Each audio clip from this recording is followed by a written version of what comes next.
Hi, and welcome to That's So Nova. If this is your first time here, welcome. If you're a returning subscriber, thank you for coming back. Today we're going to be doing the Mirabel tote from Bagstock Design. This bag is super fun to make, and it is a nice size tote. And when I mean nice, if you like big bags and you can't deny, then this is going to be your perfect bag. It took me everything in my power not to laugh when I said that. I've been holding that joke in this whole time while making this bag. Okay. The size of this bag is 14.5 inches wide, 11.5 inches tall, and 5 inches in diameter. It is a big tote, and it can hold a computer. It can hold a lot of great things. And the great thing about this bag is that it has, a zipper pocket in the inside. It has like 2 slip pockets on the outside. It has a zipper pocket on the exterior. But if you are pretty savvy and you've made a lot of different pockets, you can probably do some fun modifications to make this bag even more special. It has a fully enclosed zipper on the top, which I absolutely love. So if you're a person that does public transportation and or have a job that is where you need to have your personal items fully covered, and you don't want anybody to have any access or peek inside, where there's instead of having a recessed zipper and there's a little bit of exposure inside your bag, this is the perfect bag for you because there's no exposure. Okay, so let's get started. So after you've done all your prep work, we're going to go into the handles and the strap making. So with the strap, there is a cut list that is on there where you will cut 4 inches by the measurement that is given into the cut chart on how long you need to make it. You're going to fold in your the 4 inches long sides to meet, and you could see that I have a nice 1/8 of an inch down the middle, so that way when I fold this over on itself, it can collapse without having a bulge. For the handles, there is a measurement as well as threads apparently, and I'm gonna now remove one side of the double-sided tape and start pressing this in. You guys are a little bit further up because this bag is bigger, and I'm trying to make sure that I can show you everything in the bag. I will try to bring you guys closer on more detailed parts of the bag, but it's a big bag and I want you to see the whole grand scheme versus seeing parts of it and you're like, I do not know where this part is on the pattern. I usually do the handles and the straps together because I just kind of do it with chain stitching all at once. Now for this part, you can take some clips and clip along once you fold it over on itself. I usually don't. I find that it's easier just to use my fingers, but you do you. Whatever's easier for you, that's the way you do it. I start with back stitching at the beginning and at the end, and we're going to go sew at 1/8 of an inch seam allowance.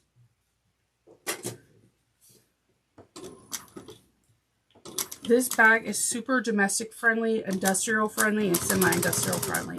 It's mostly about finding out what materials work for you. In the tester group, there are people that made this with upholstery fabric. There are people that made it with cotton woven. There are people that made it with canvas, vinyls, you name it, it was made. The thing about sewing, I think what makes the difference between a beginner and advanced is not the sewing machine, is knowing your limits and the fabrics that suit your machine. And then on top of it, when you know your machine, you can know the capacity of, maybe I can sew leather on my domestic, if I use a hump jumper and a leather needle, and so on and so forth. Once you become one with your machine, the sky's your limit.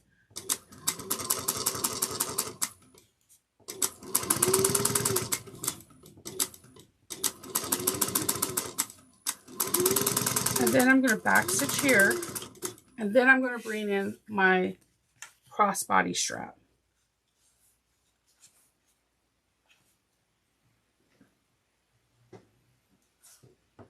I'm going to back stitch again.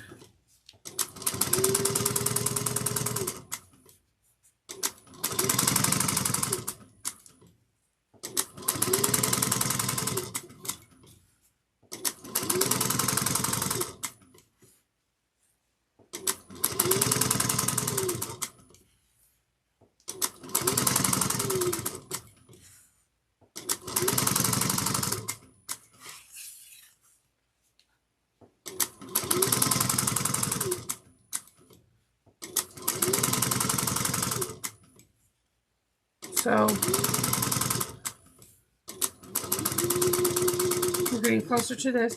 And on the other side, I like to kind of let my sewing machine fly. Generally before any sewing project, I change my needles. I see if my machine needs any oil, because I'm on an industrial, and if I put any oil in my machine, I usually like to let the machine like run really fast, so that way it can get to all the gears. So I kind of let the machine fly as fast as it can go, so that way it can ensure that the oil is getting to all the gears that it needs to. I know it sounds funny, but that's generally what I need to do, what I usually do. Okay, so I'm just gonna hop on over a few stitches.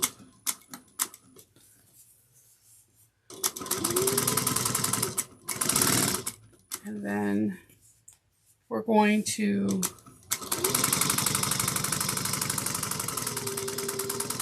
on the folded edge,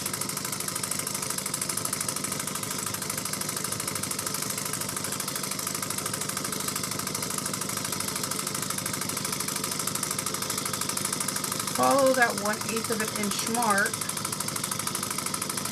and then right when you're about 2 inches from the bottom,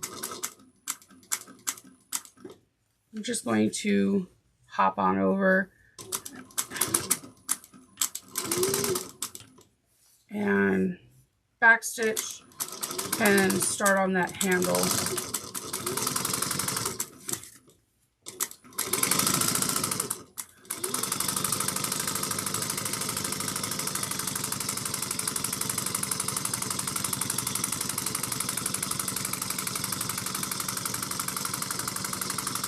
If you're a quilter, you're so familiar with chain stitching, it's not even funny with your quilting blocks. Just use that same premise when it comes down to handles and straps, and you'll save a lot of time.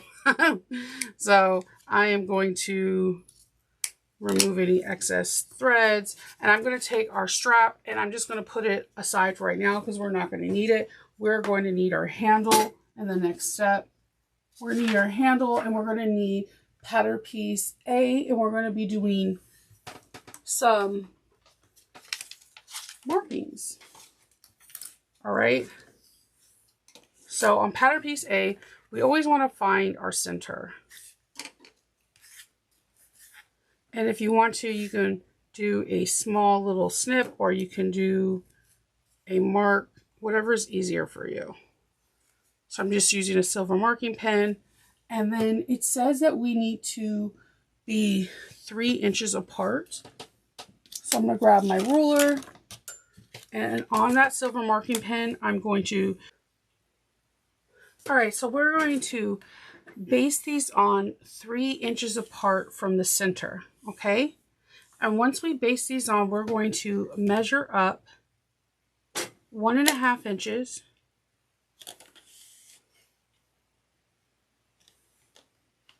And we're going to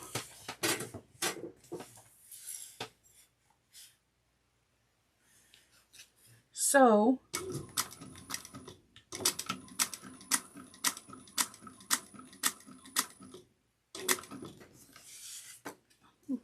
box. I'm trying to get into the previous hole so it can look like thicker thread. And when I do that, for some reason, I can't talk and chew gum at the same time. I can walk and chew gum. I'm trying to get in to get that as perfect as I possibly can. If you know, you know. That doesn't look too shabby. All right, you're trying to make that perfect box. And we're going to do that over here too.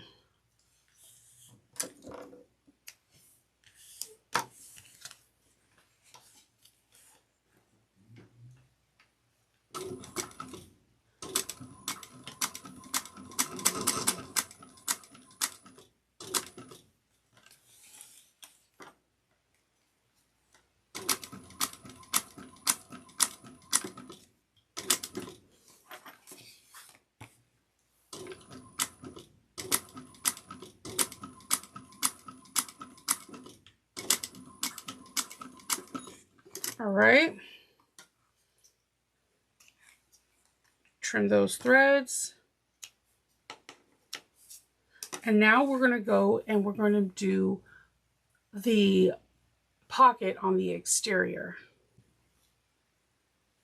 Okay, so we're going to take the Mirabel tote template, and we're going to, on our exterior front zipper, going to trace this template on. So it has a center mark, so use that center mark and create a center mark here, draw out that template.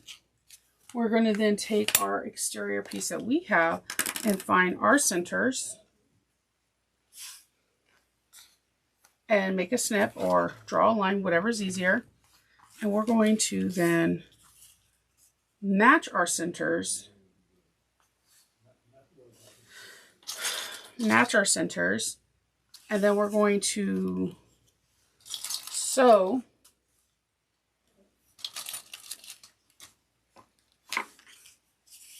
that box that we trace. I find that a smaller stitch length is useful and helpful to get around the curve, and it just makes a nice clean finish.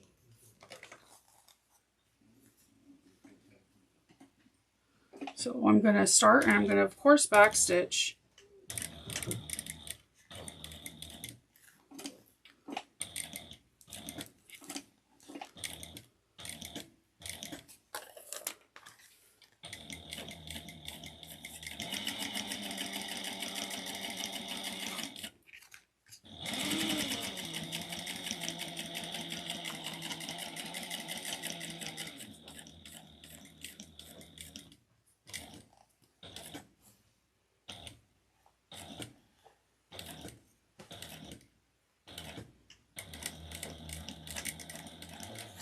All right.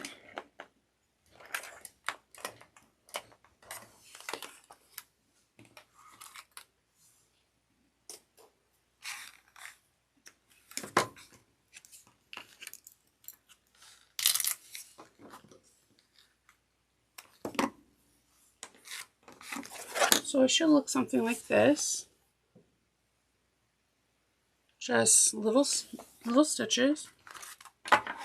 And then I'm going to trim inside of here.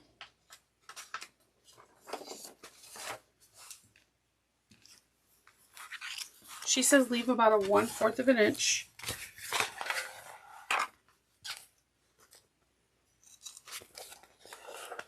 Seam allowance.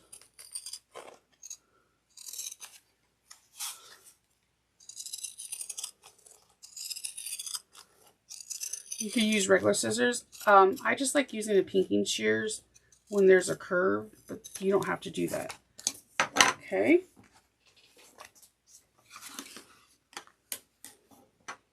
And then we're just going to finger press.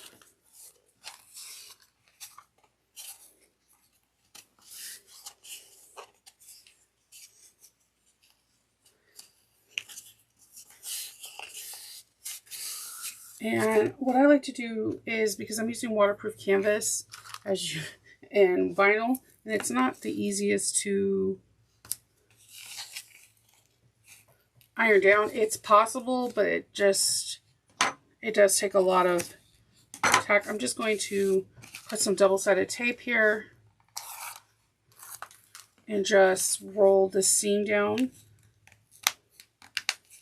and just gently press this.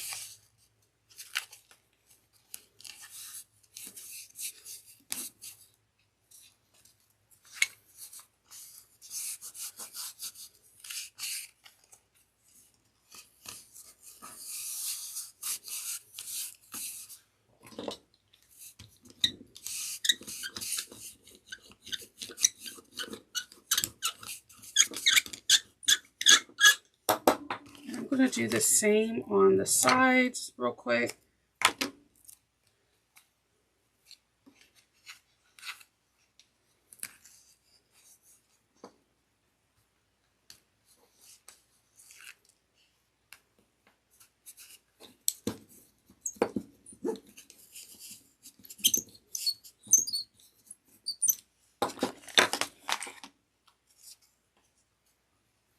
And this is not the stickiest tape. This is I think this is tape that I got for Jupiter Made. It's not the like rippable one, as you can see as I'm cutting it.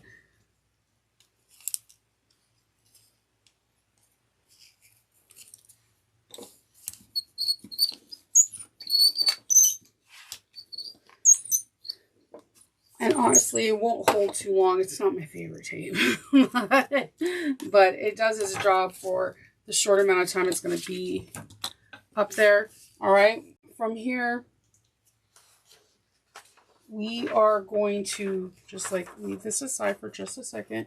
And we are going to start working on the zipper pocket.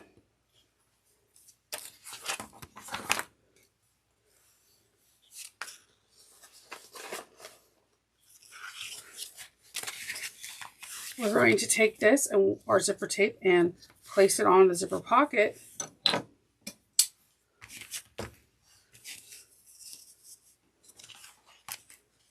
And baste this on.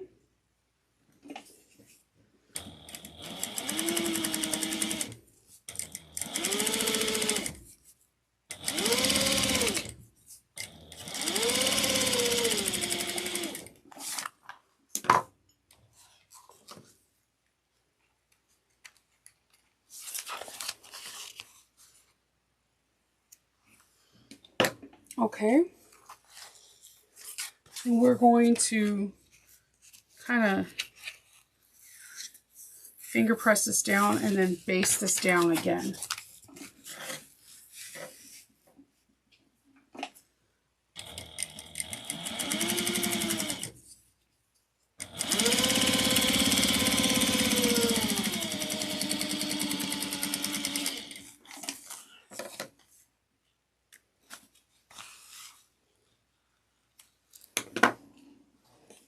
Okay.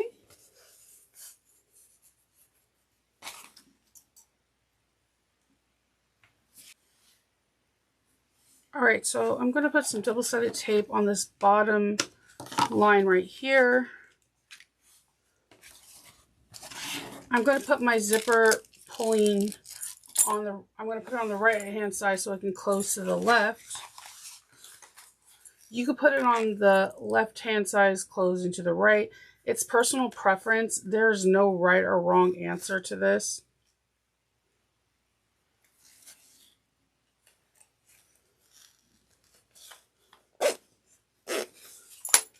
And then I'm going to see how I told you that tape just sometimes doesn't want to stick.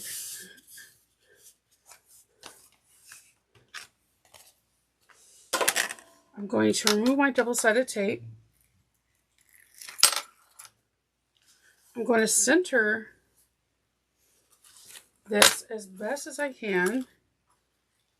It should line up with the zipper tape, like the zipper tape and the edge of this should line up pretty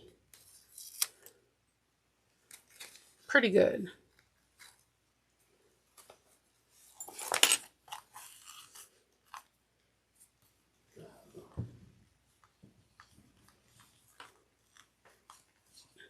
It might not be perfect, but close enough.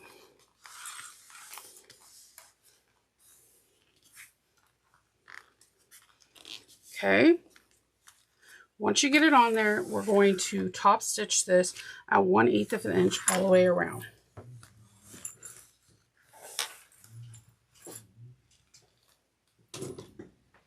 Back stitch at the beginning and the end.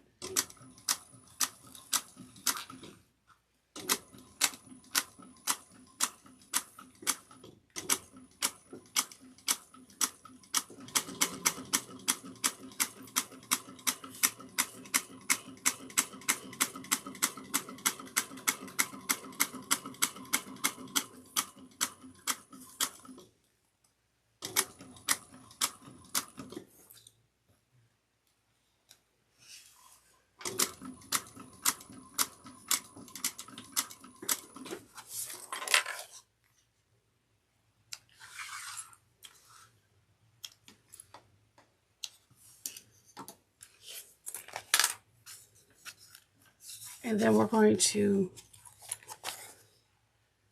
line this up.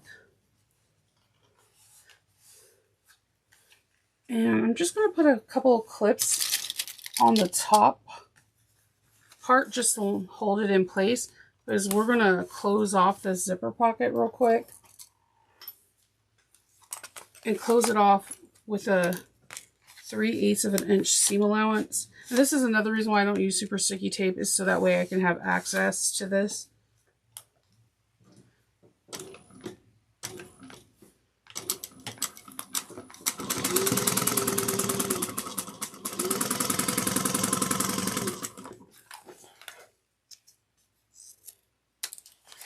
Cut off that little bit of excess.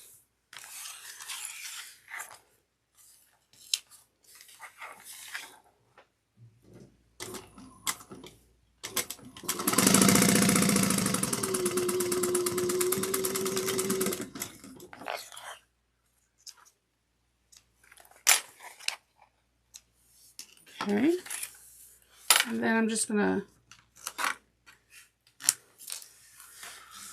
baste that top lining together with the zipper.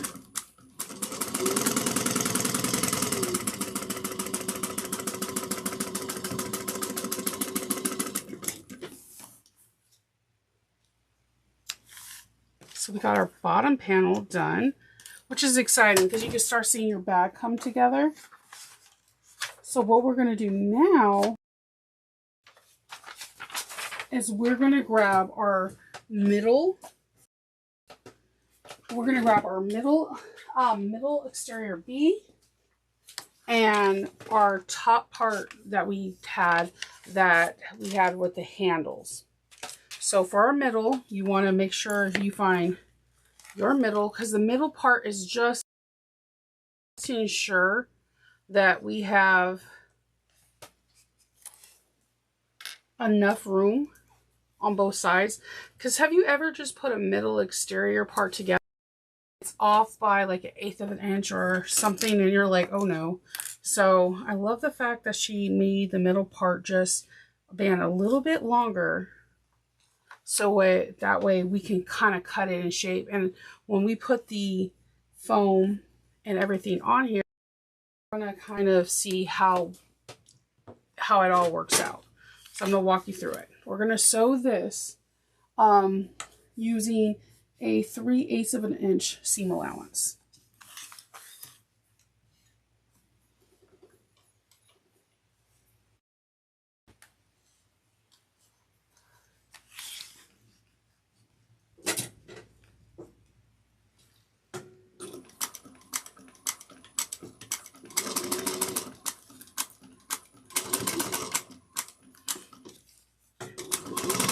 When I get to the zipper, I'm going to put my needle down and move it.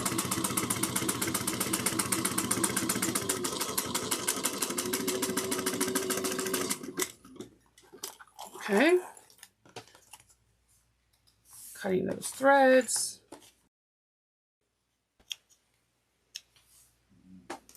All right. I'm going to hold that nice and taut. And then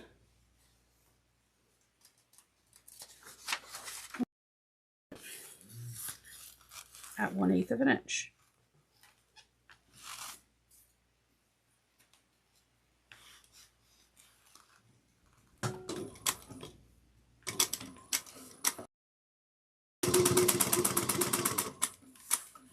Sorry, it's got a little pixelated there. The internet keeps going in and out a little bit. There's some construction from some trees getting destroyed from this past winter. This winter did a doozy on a lot of the trees.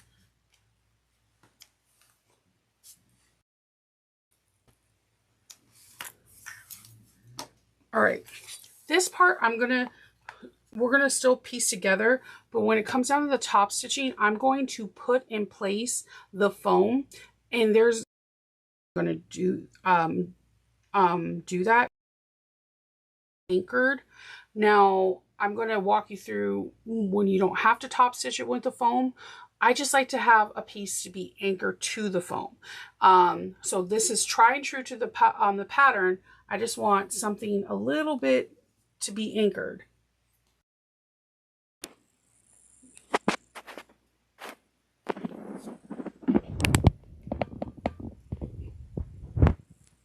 Give me 1 second.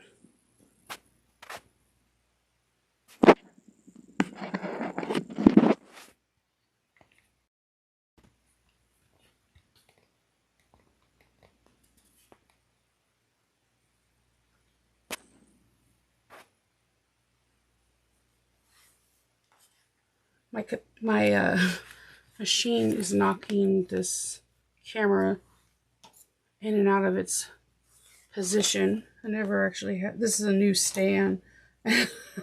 I'm trying to give it the benefit of the doubt. Truly I am.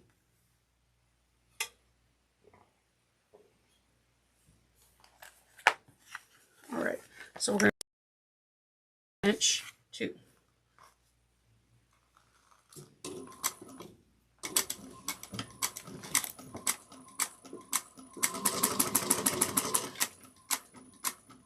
And just if you need a hump jumper because you're going over your straps, you do so. If you need to hand crank it, hand crank that bad boy.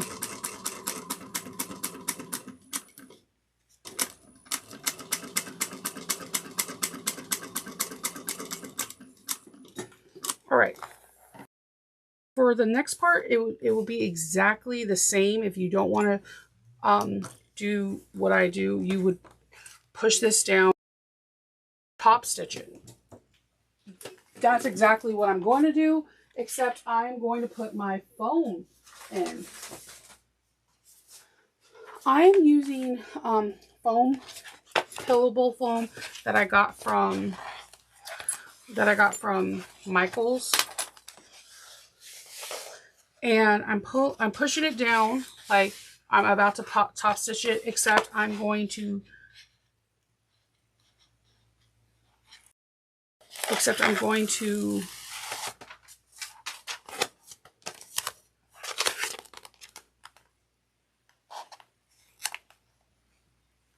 put the foam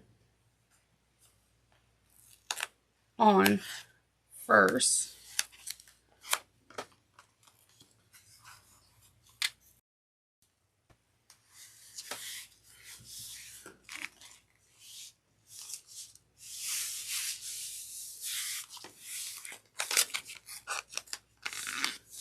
And it's kind of like a tug of war because you have to pull that piece nice and taut because it's not top stitched.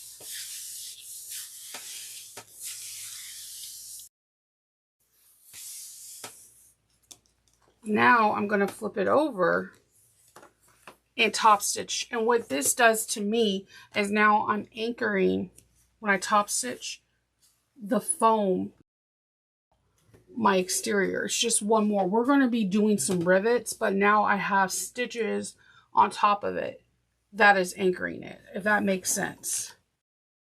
It's a small modification. It doesn't change the pattern any shape and form. It just gives me peace of mind.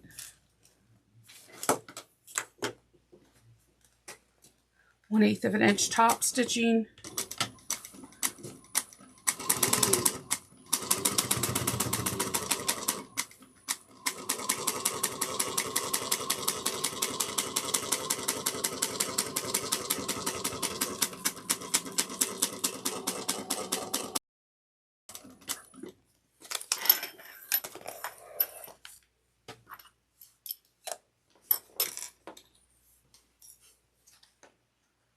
Okay, so I'm following the foam and I'm cutting off the middle parts as well as any rogue threads.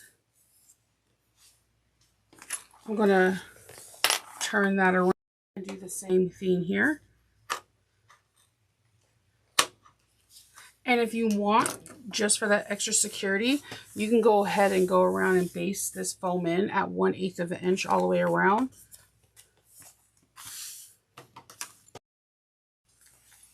I'm going to trim off any excess foam. Like 1/8 of an inch. All right. So once you're done with that, you have your, this could be your back or your front. It really is up to you. This is my back. And then you would now do the same thing and you would make your front. This will be my front. So now you have your two pieces. Okay. They're put together the exact same way. You have your exterior piece, your body piece, your middle piece, and your top piece. Okay.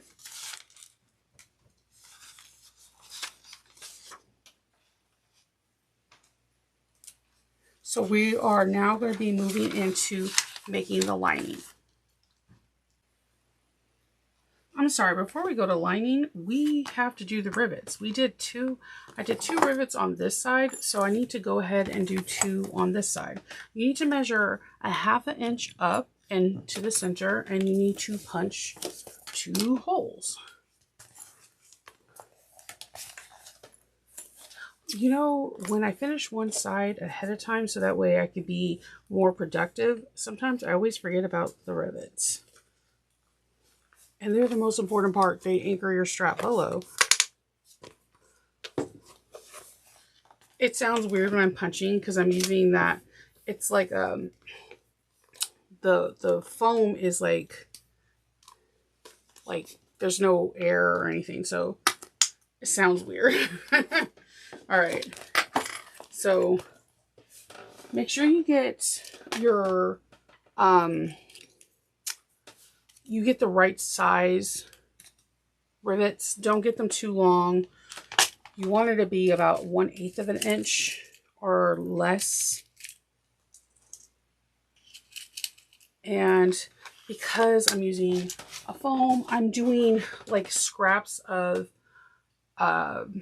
like a stabilizer, like a Craftex or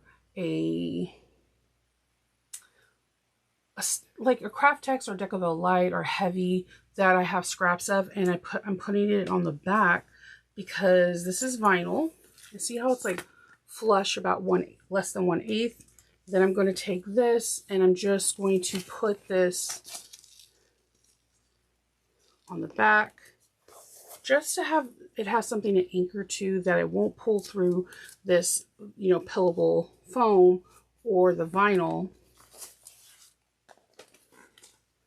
because the vinyl has no stabilizer.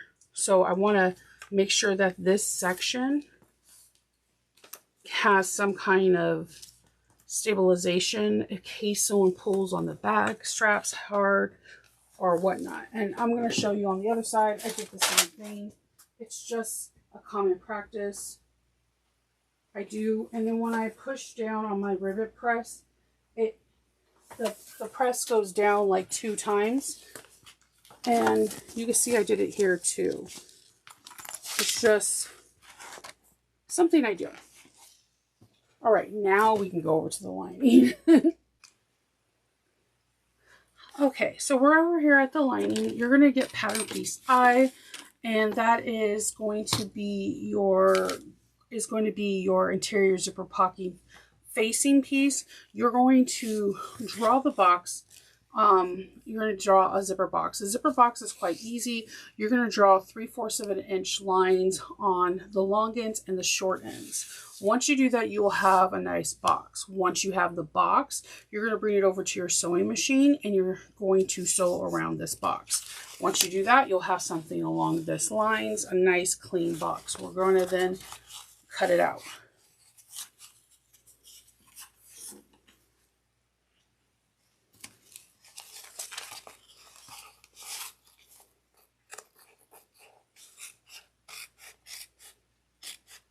And not cut into the stitches.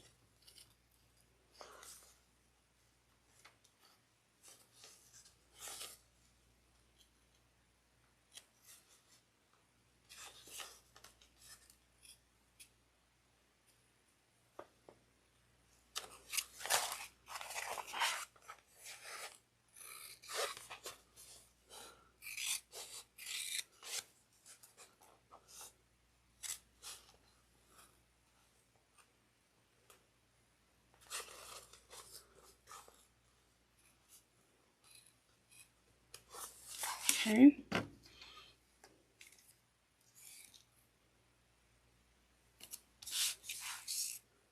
I'm gonna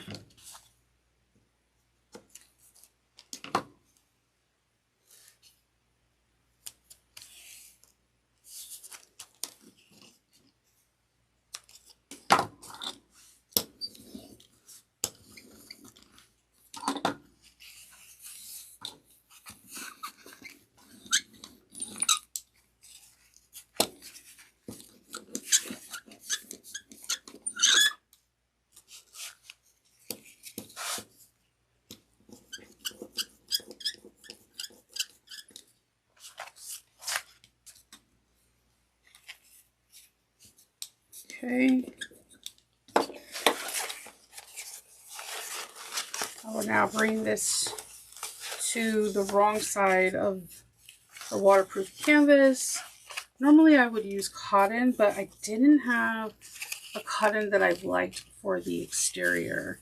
And when that happens, which I absolutely hate when this happens, I am stuck with kind of just like, okay, I'm just going to go with waterproof canvas or water resistant.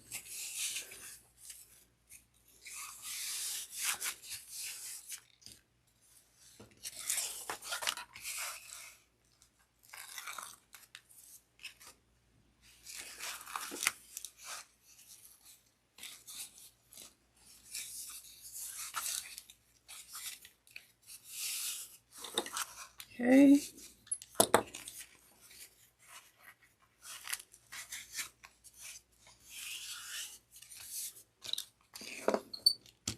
All right.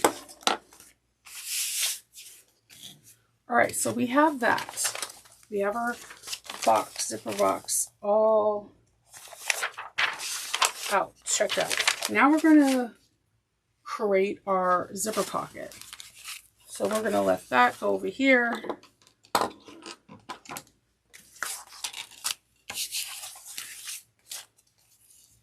And we're going to make this. We're going to put pretty sides up on both of these. And we're going to baste this zipper pocket on.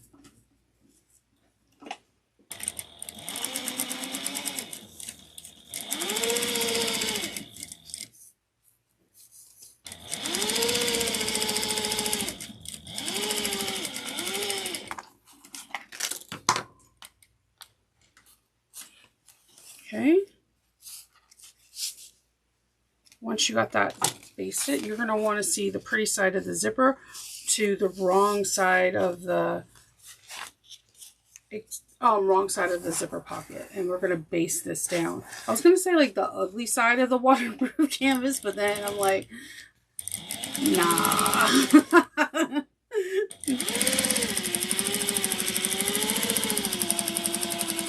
The word ugly is ugly. Like, it is just not a great word. It's like kind of atrocious. Like, I don't know. We have to come up with other words.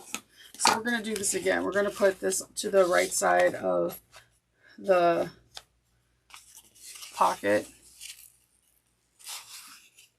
and baste it on.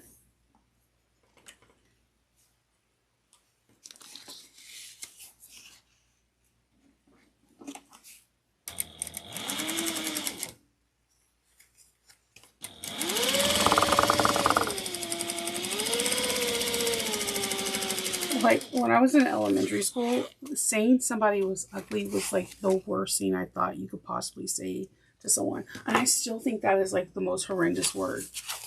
So then we're going to then fold this down on itself and baste it down. You really don't need double-sided tape for this.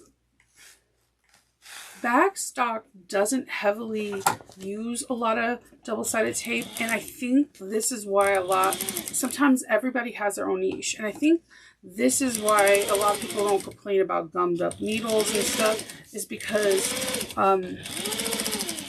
a lot of the prep work is like you basting and whatnot and working things out. From here, we have it like this. All right. We cut out our box. We kind of jumped ahead and cut out our box first. Now, she doesn't put double-sided tape here. She kind of just like does this. And like you could pin it in place, especially if you're using cotton. You can just like pin this bad boy. But because I'm using waterproof canvas, I can still pin it. I'm just going to use some double-sided tape. You don't have to. You can use magnets, like So-Tights. You can use pens, because again, you can use pens. I've shown you guys before in other videos that waterproof canvas, you can definitely use it. But for the sake of not having a long tutorial, some of you guys absolutely love long tutorials. Others are like, why is the tutorial so long? You can't please everybody, unfortunately. I'm going to find a happy medium and put some double-sided tape. I'm going to put my zipper pull on the right-hand side so I can close to the left. Finger press my double-sided tape down. And I'm putting this right on the edge of the zipper tape. And this, if you see, the zipper tape is like the same size as the zipper facing. So there shouldn't be any confusion on how far or how long, which side you should put it on. If it's not on the same length as the zipper tape, then one side has too much of the zipper tape, if that makes sense. I like when designers do that because it's like easier math, like your math is mathing. Okay.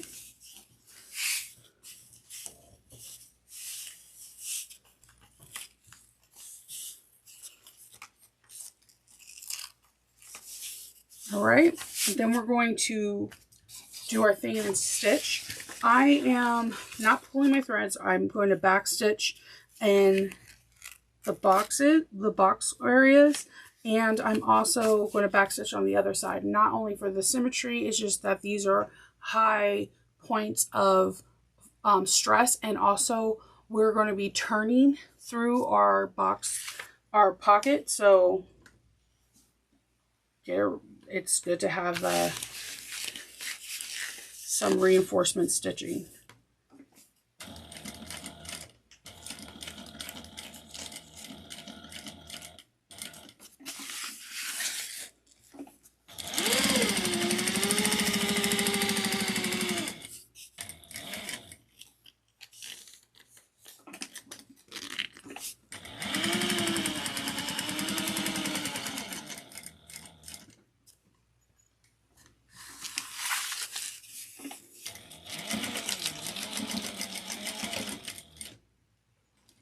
But if you don't want to birth this bag, I will talk to you about some things that some of the testers did. There were some testers who actually did it as a drop-in lining, so we could discuss that as well.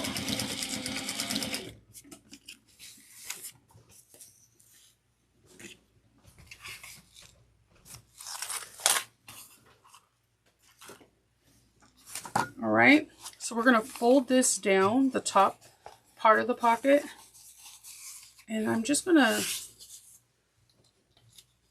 grab a clip on this side and grab a clip over here and just trim up this top part.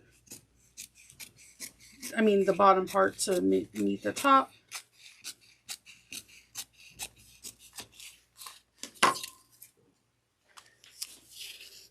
And then I'm just going to fold this so this can be right. I'm folding it in about a 1/2 inch. And then we're going to close up our side pockets. Just on the side, not the bottom.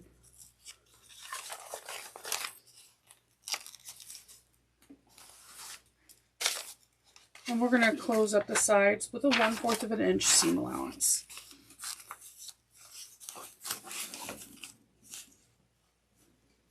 Back stitch well at the beginning and the end.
Okay.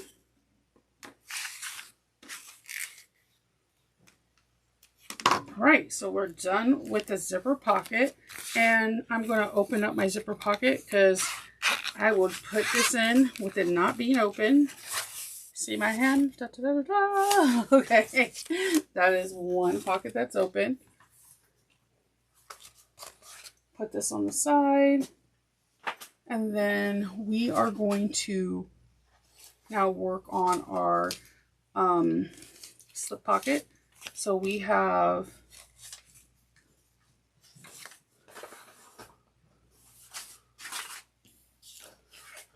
our pattern piece K. You're going to put the long sides together, and I put a nice little pad, a tag. You could put a tag, no tag, it's really your discretion. And I just basted this together so that it could just be easier when we put this next step together. We're going to draw a line, and we're going to fold the long edges together. I'm putting a piece of double-sided tape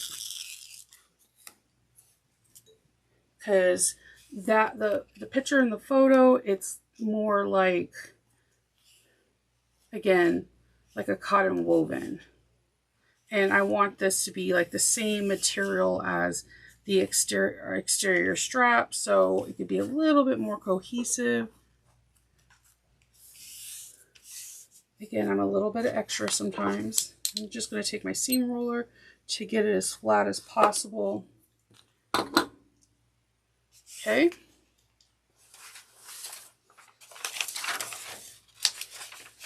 And then we're going to fold this over on itself. And because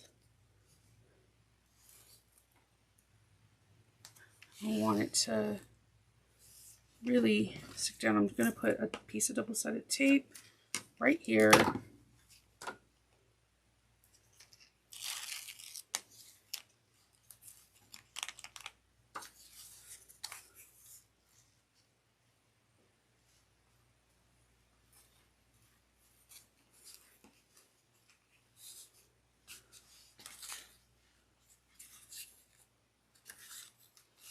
Nice. So we're going to top stitch this not only at 1/8 of an inch, but at 1/4.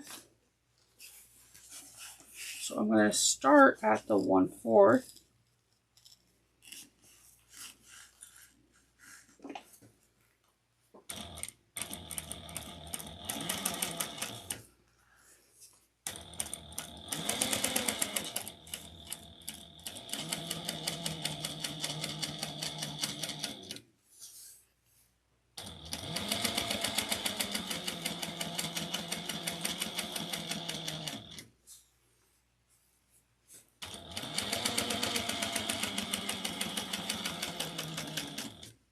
just knocking over a bowl full of clips.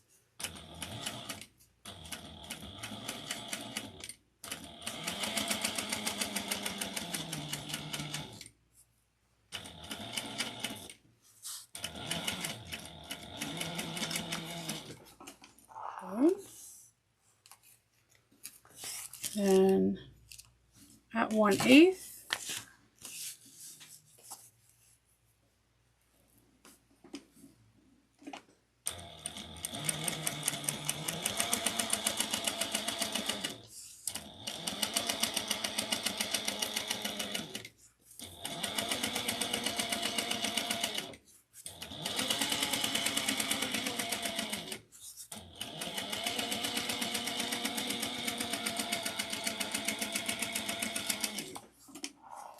Okay, we have our nice little trim. Then we're going to gather this and we are going to measure 3.5 inches down. What I think is the most handiest thing to do is to get a ruler or your placement. If you have a gridded ruler and find the 3.5 mark and put little marks right there and there, and then you can put the placement. It could be a little bit hard at your sewing table and you're trying to do this and you're trying to balance it. Having a little markers can be a little bit easier, and therefore you can just clip it into place and it might be a little bit easier to kind of maneuver.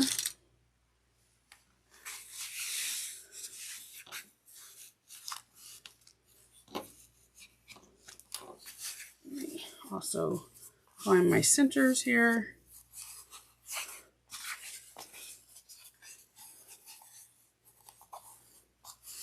Because you're trying to find your centers, you're trying to find how far you're supposed to go down on to make it the slip pockets, you know, feasible and workable.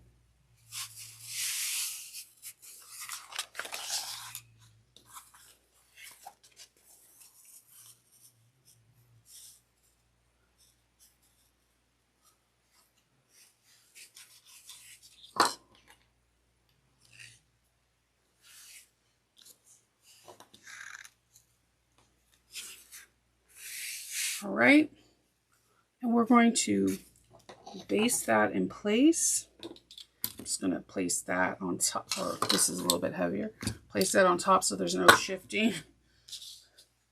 Or you can place a couple pins.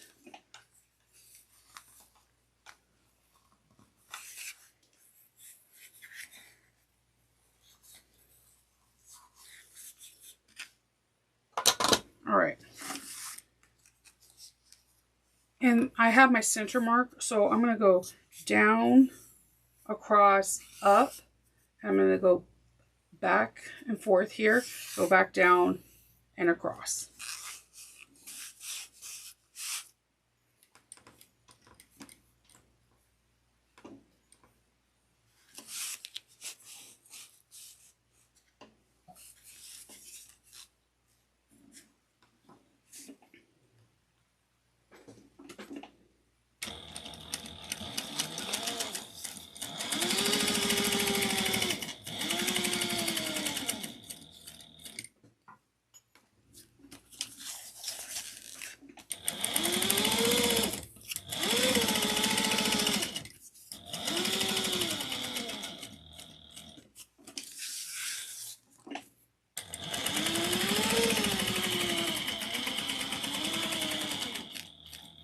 I'm not going to go onto the vinyl. I'm just going to kind of go back and forth like a little T.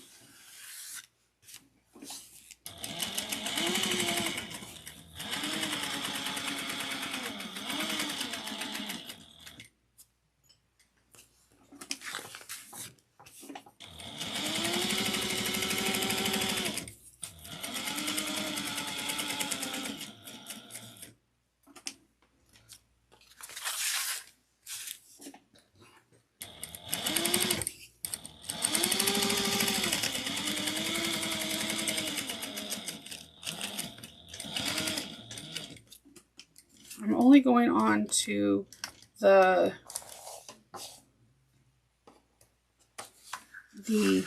vinyl on the sides.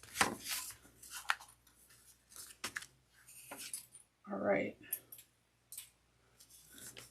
And I'm going to trim off the excess by flipping it to the back.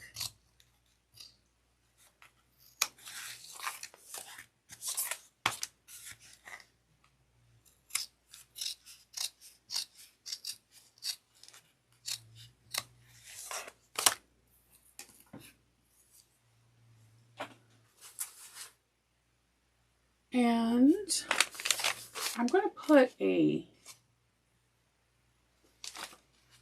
rivet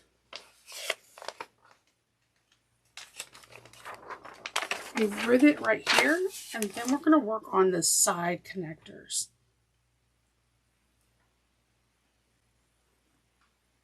All right, so I put a rivet in here, and again, I backed it with some reinforcement of some stabilizer, and there we go. So let's get into the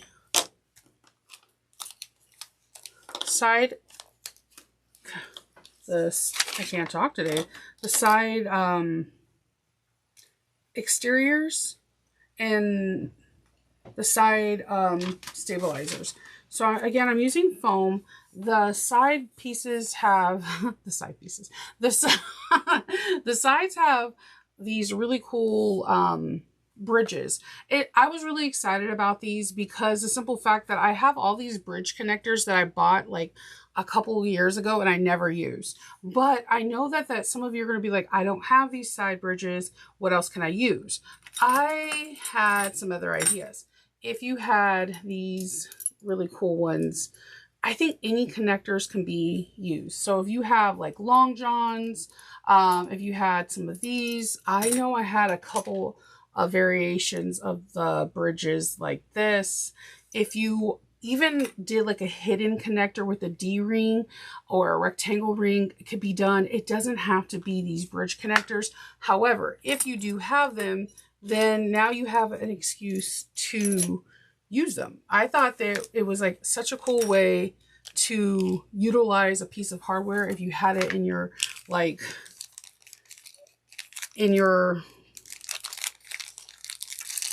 ooh, I'm just dumping all these screws in your area for a while, and you're like, I haven't used them and I don't know what I'm going to use them on. Well, now you get to use them. So I did everything towards the back.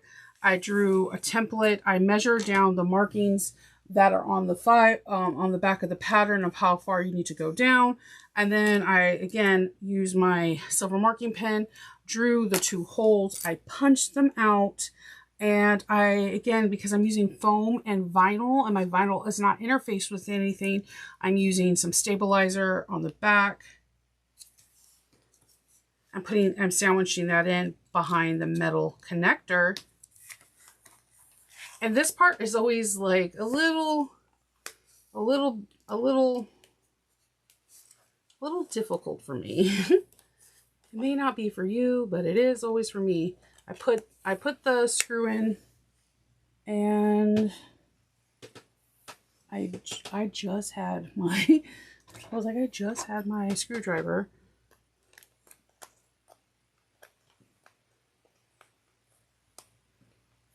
And I'm just going to slightly tighten it and then grab another screw. I'll line up all the holes. Let's see.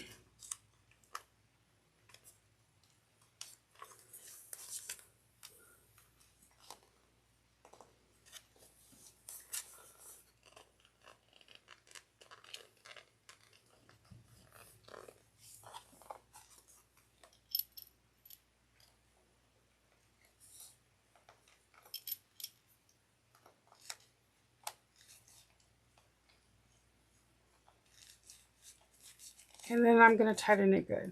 And now after this, if you want to use something like Loctite to really make sure those screws don't move, you definitely can. You can go from there. So I have these now 2 fully assembled. side pieces, and now we're going to get started. Now, I forgot in the beginning to show you how to put on your back feet.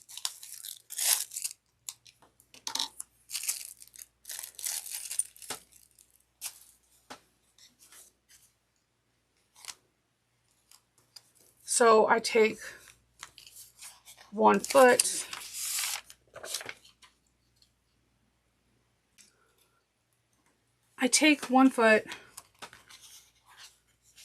and I put it through a hole that I punched,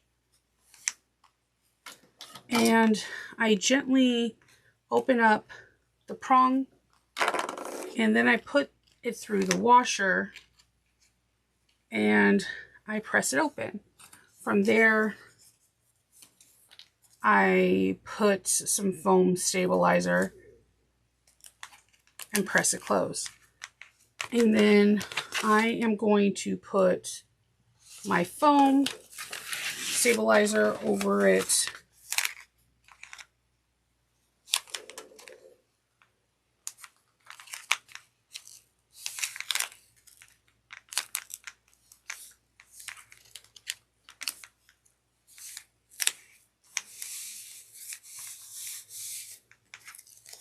Make sure this all fits. Oh my goodness. Once it's over that craft text, it is like, I am not going anywhere. And I'm just going to trim any excess that's hanging out on the side so this next step doesn't accidentally eat up excess stabilizer. Because sometimes your girl's not the best at eyeballing. We've discussed this. All right, so in this next step, we're going to take our stabilizer and, our bottom piece and one of our side pieces, and we're going to place it together.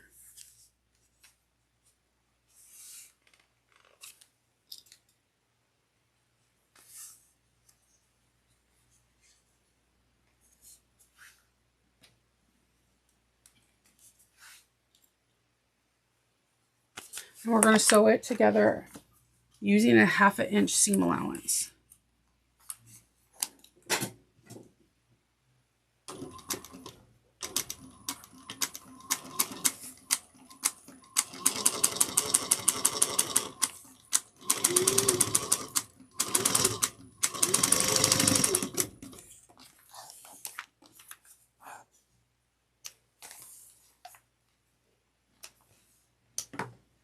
Okay, we're going to do that on the other. We're going to do that.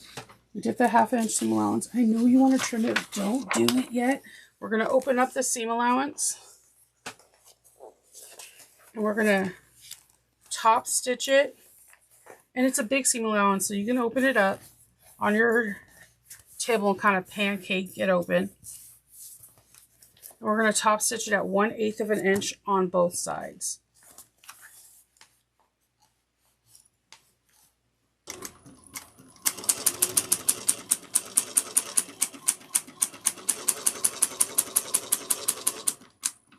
And before you say, Shanova, what's going on with your machine? It's the foam. The foam sounds like that when I sew. I don't know why. It's just the way this particular foam sews up. It sounds like bubble wrap. I actually like the sound of it, actually. Most of the time, when I first sewed with it, I was like, why does my machine sound that way? And then I was like test sandwiching like different samples, and then I realized it was the foam. It took me a minute. I don't even want to admit to how long it took me to realize that it was the foam. We're going to do the same on the other side. This gets big, guys. So for the people in the back, if you can't see the whole entire gusset, I am sorry. I apologize. My table's not that big. And also if I widescreen out so you can see the whole entire gusset, somebody will say that they can't see the close-up of me sewing. So I apologize in advance if you can't see the whole entire gusset.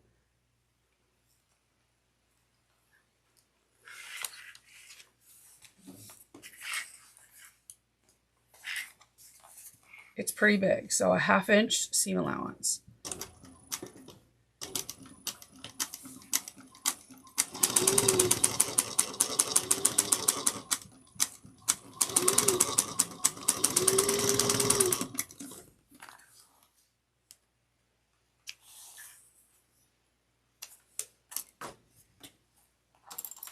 Okay, so we're going to do this again. We're going to open up the seam and we're going to baste 1/8 of an inch on both sides of the open seam.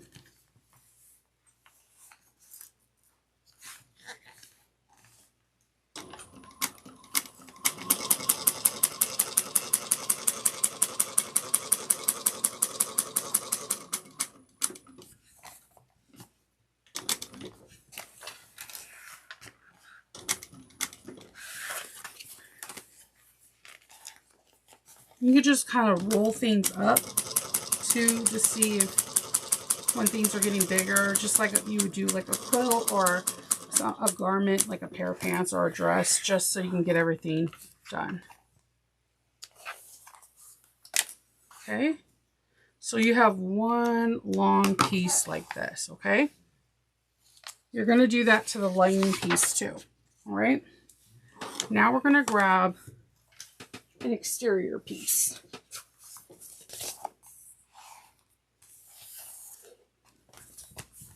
We're going to clip. I like to clip one right here and clip on this side. Follow along with the pattern and you'll watch. You're only going to sew down the side panels. You're not sewing down the bottom. So only the side panels. You're not on the bottom. I repeat, you're not sewing down the bottom. We're going to sew a 1/2 inch down the side on both sides.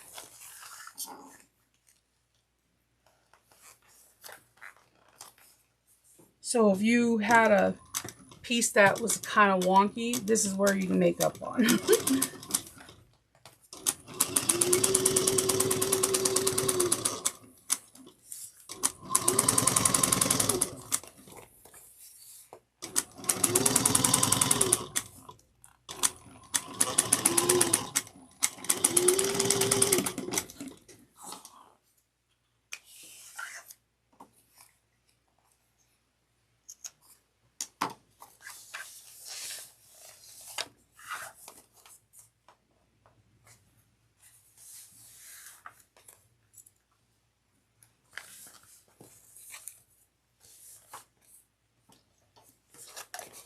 Okay, we're going to do it on the other side. Use as many or as few clips as you desire. Don't let anyone clip shame you.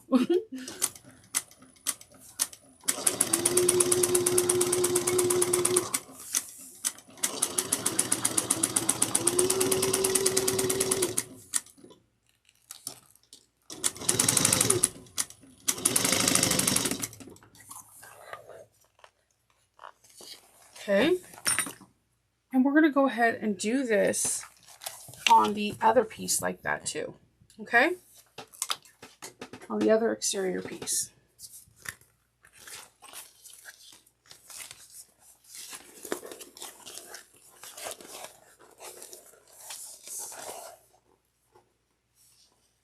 So clip, I like to clip the top just to make sure everything is aligned and even and flush at the top. I do the same thing on the bottom.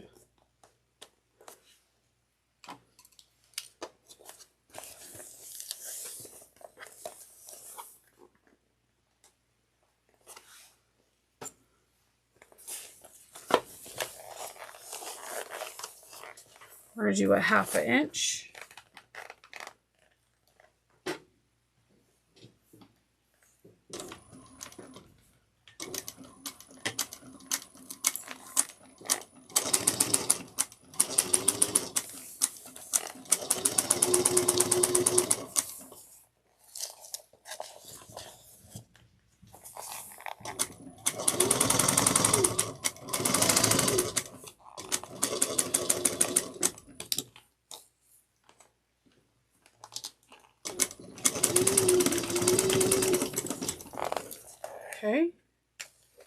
do it on the other side.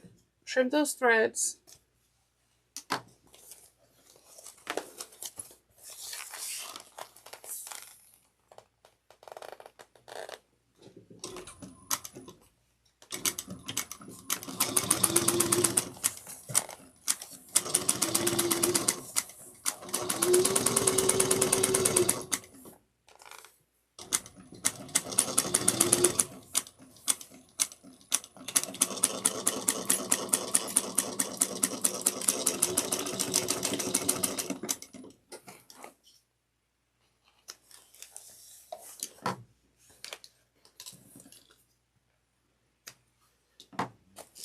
All right, so we did it to all of this and we did it to the lining pieces. So now we're going to see how this bag really gets its shape and its unusual bottom. All right, so for the lining piece, there is something you're supposed to do, and you don't have to do it, but it makes the bag look nicer. You start at the 1/2 inch and then you sew gradually at 5/8 of an inch. The reason why you do that, it gives the bag, when you open it up, a nice taut lining. It's not saggy or baggy. So you can do this, and if you're a person that has a hard time doing this, what I recommend is on the back of your side pieces is to start a 1/2 inch line. And then like after like 1 or 2 inches, draw a 5/8 of an inch line. And therefore, it'll be easy for you to follow on your lining pieces only, not your exterior pieces. Again, not your exterior pieces, just your lining pieces. Okay? So what we're going to do now is we're going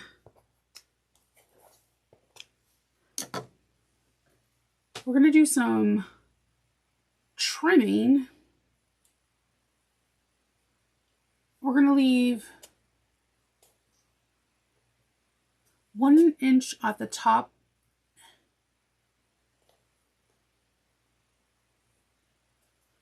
and I'm going to leave a little bit at the bottom. You'll see why. So I'm going to leave about 1 inch at the top untouched and about 1 inch at the bottom. We're going to trim this to about 1/4 of an inch.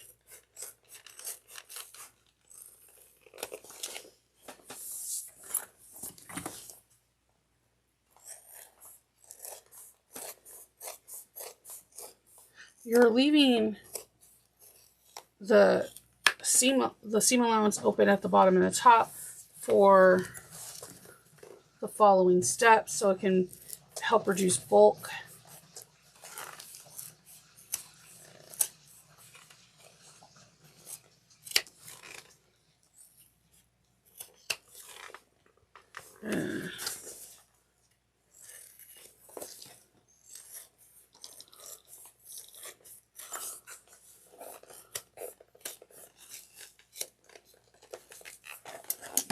Okay, so at the bottom, you can see there, you're going to open up this seam allowance and you're going to match. So you're going to poke out this box area like this. Poke out this box area and match these two pieces.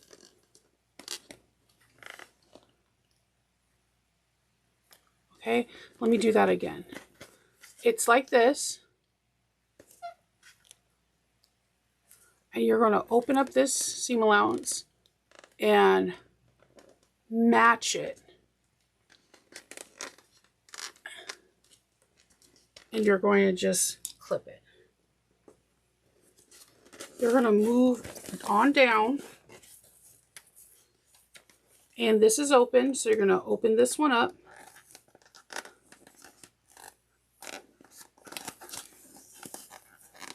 And you're going to match these two as well.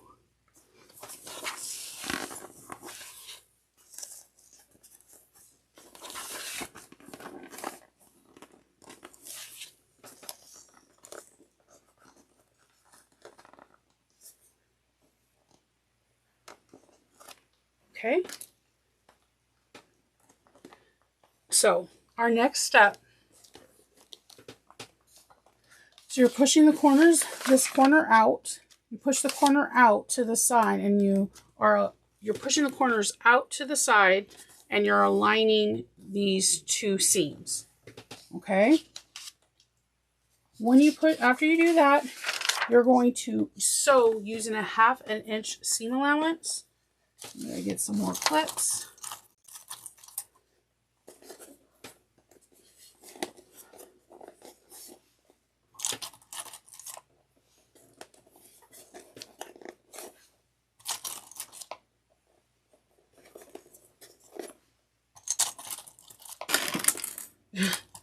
They're just getting thrown at me now.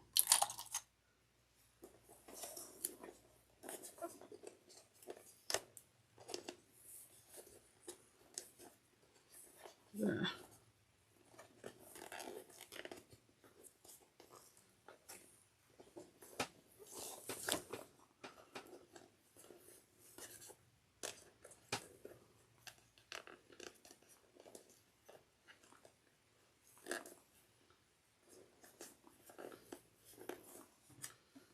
And you're going to sew this bottom 1/2 inch from in all the way to in. You're not stopping anywhere. You're going across the whole perimeter.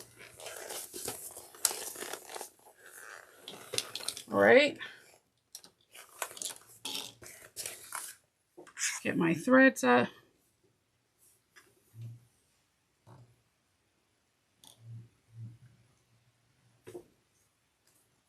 Okay.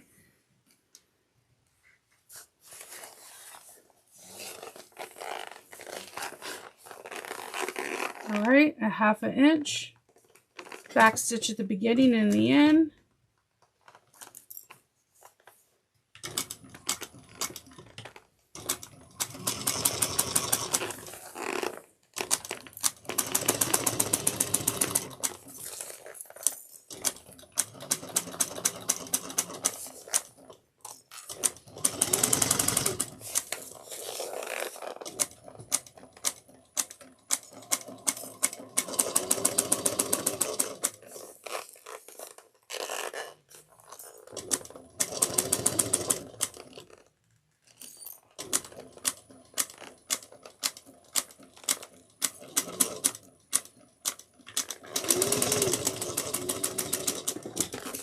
Okay. All right.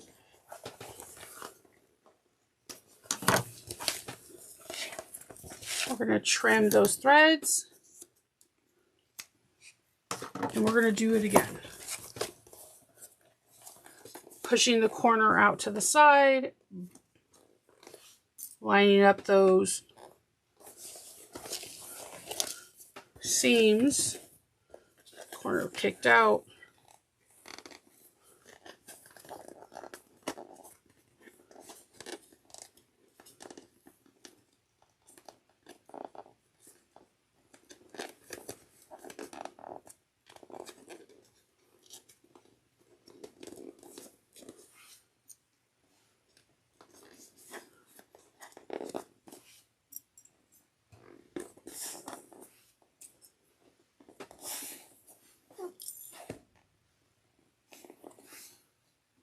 When you turn this right side out and see the bottom of this bag, you're going to be like, oh, the corners of this bag are ridiculously cool, because that's exactly what I did. We're going to sew at a 1/2 inch seam allowance.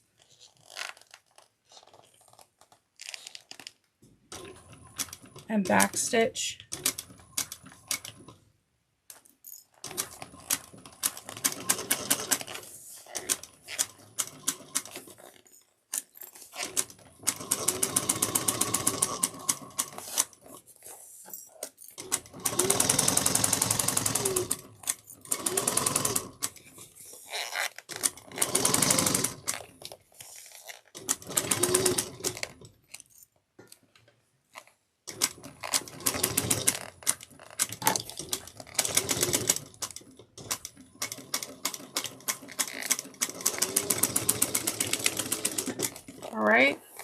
We're going to trim these seam allowances down to 1/4 of an inch.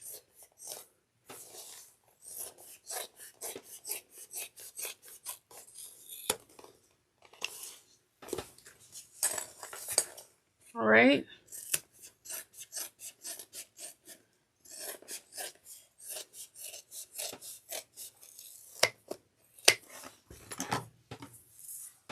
And when you do the lining, you're going to do the same thing. Now, we birthed this bag through the zipper pocket. If your foam or the materials you use, let's say you're trying to use alternative, let's say you're like, hey, I want to try Decaville Heavy, Bouncy Firm, Peltex, just a number of different foam, different materials, and you're like, I don't want to birth through that. You could do what I'm going to be doing. I left a pocket on the bottom of the lining. What I did is that I kicked my lining pockets corners to the edge, and I did my pleats, and I only sewed 1 inch in and 1 inch in, and I left this big wide birthing so I can go through my zipper pocket. I can go through my zipper pocket and pull the lining out and close that off. That is an option. It's not in the pattern. I just wanted to give that as a, hey, if you're at this point and you're like, I don't know if I could pull it through my zipper pocket, there's always that as an option, okay?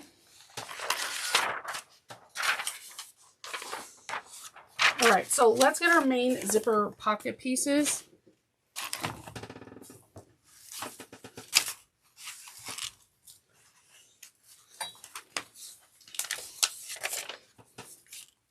So on our main zipper pocket pieces, you need to cut your zipper tape exactly to the measurement that is asked above. And we are going to find your centers, and you're going to baste your zipper tape basted on with your machine, not basted with double-sided tape. It will help you in the end. You can try, or you can look at what I'm doing and you can kind of see why it may not be as advantageous as you want it to be. I know it's very easier to do it that way, but there is always a method to the madness, okay? So we're going to base that on using a 1/8 of an inch seam allowance. And then we are going to sandwich this in, and we're going to sandwich this in with the Decaville Light part here, and we're going to sew that with a 3/8 of an inch seam allowance.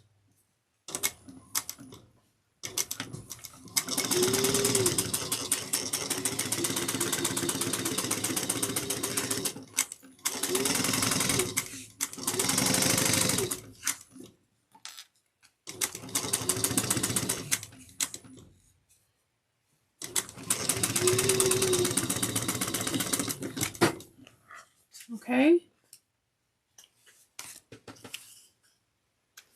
When we're at this point, we're going to finger press this back.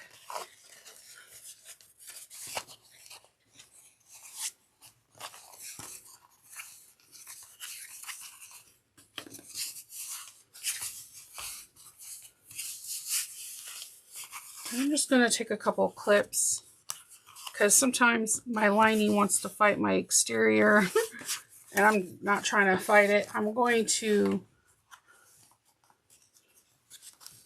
top stitch this only where the zipper tape is. So I'm going to start at the zipper tape and back stitch. I'm going to hold the lining nice and taut.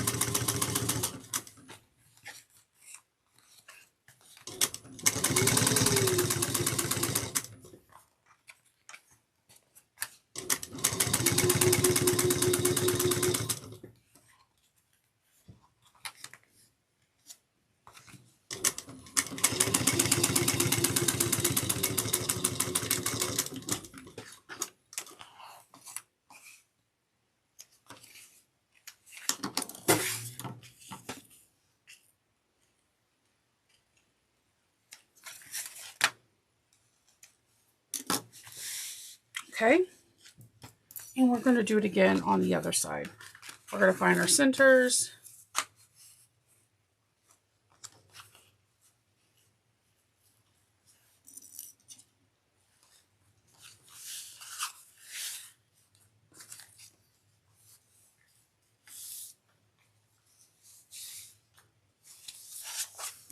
And we're going to base this zipper tape onto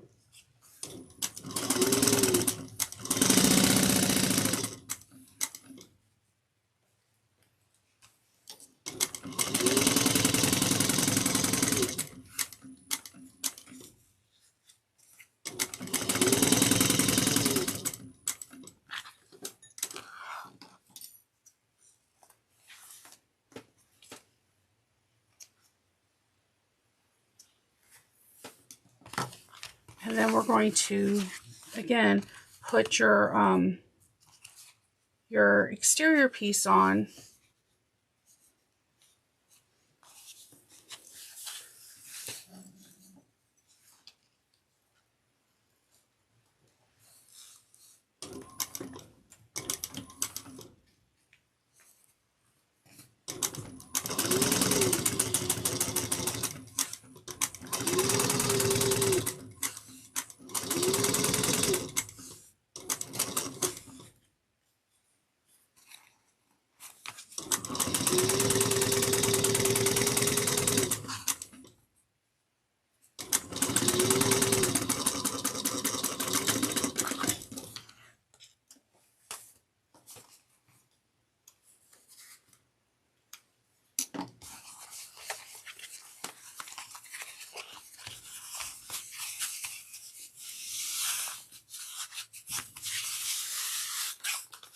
Okay, we're going to, again, sew only on, top stitch only where the zipper tape is.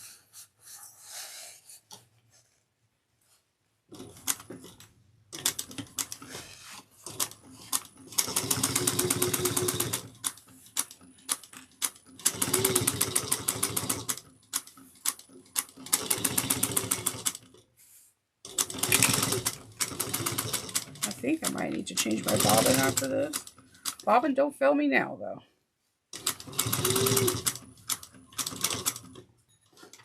All right.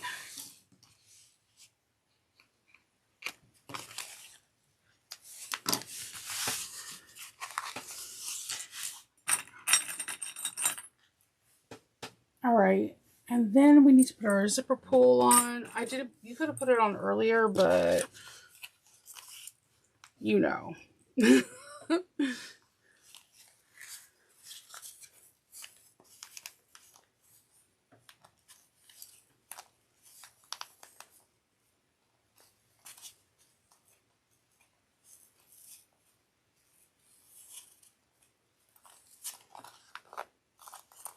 Putting my zipper on right. I'm trying to get it as even as possible.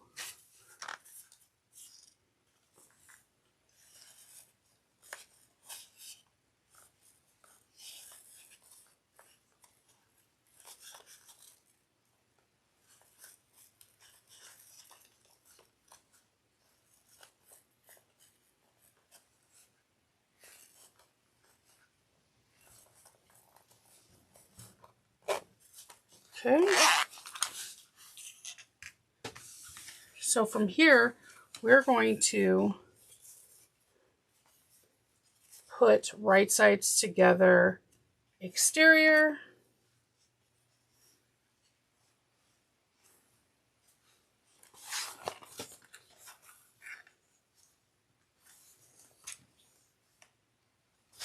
right sides together, lining,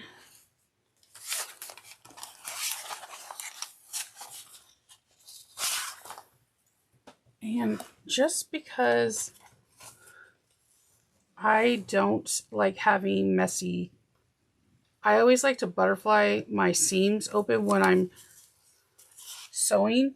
So I'm going to just put a clip in both, so that way when I top stitch, when I'm piecing these together, the seams are butterflied open.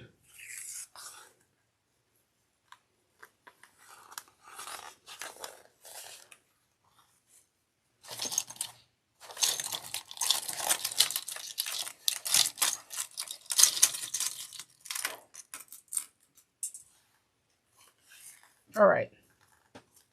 So from here, we're going to clip this together, and we are going to sew this with a 1/2 inch seam allowance.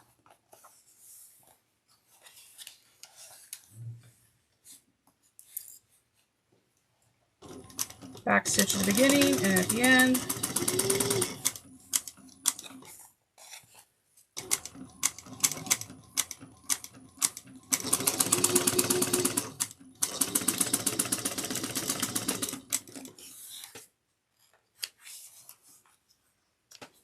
Okay.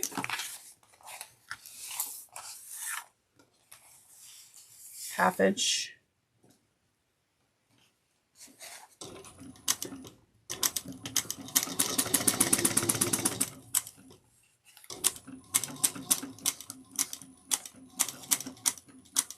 I think it's pretty cool how she makes this.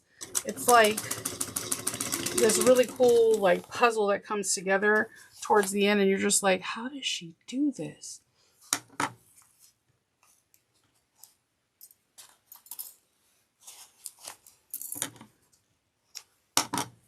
All right.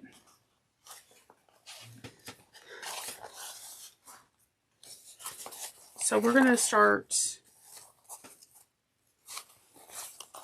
pressing the seams open and then kind of folding this in on itself like a triangle. And just clipping it together. And then same thing on this side, on the other opposite side. I kind of just use the same clips because we're going to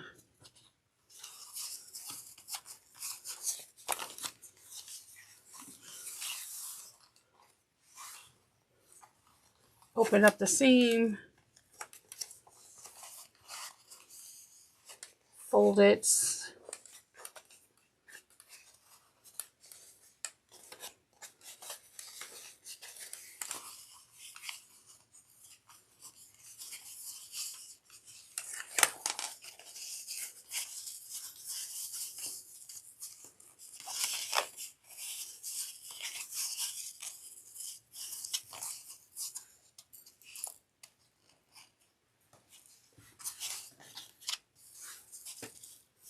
all right. So from here, we're going to measure 1 3/8 of an inch.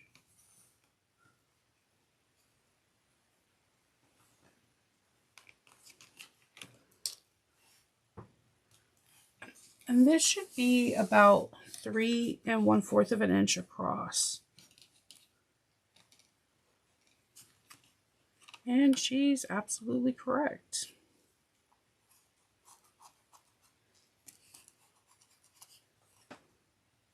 So we are going to sew that line.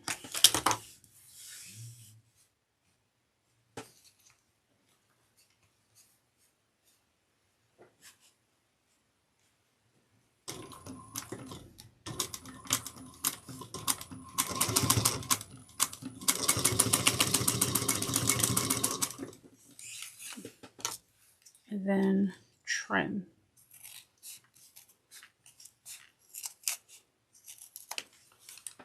Okay. And you're leaving about the seam about 1/4 of an inch. We're doing the same thing.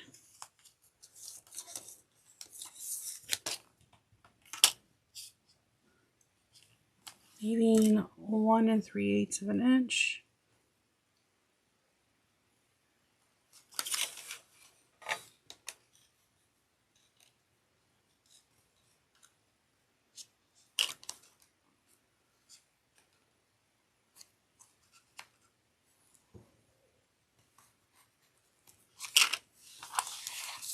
Sewing that down.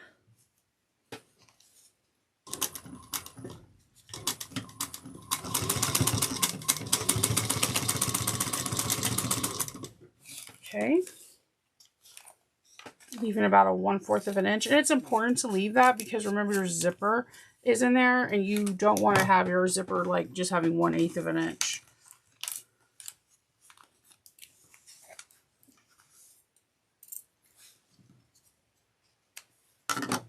Okay, so now you have this nice enclosed,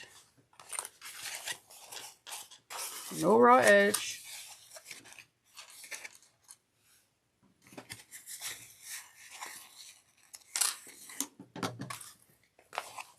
Zipper. Recessed zipper. Like, and it sits really nicely.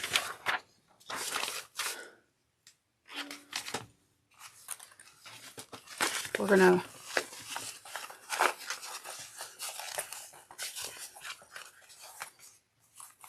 open these side seams open.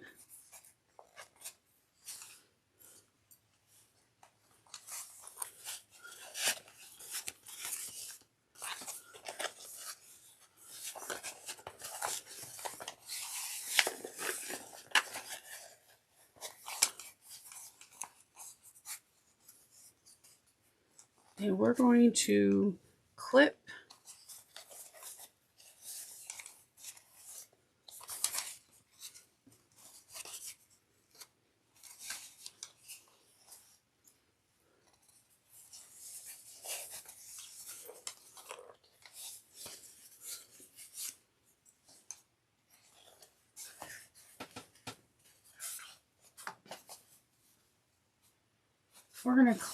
and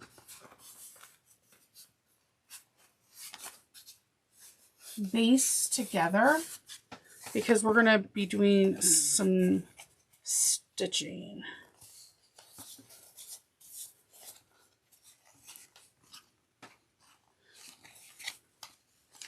So we're going to clip this all the way around and then we're going to baste it.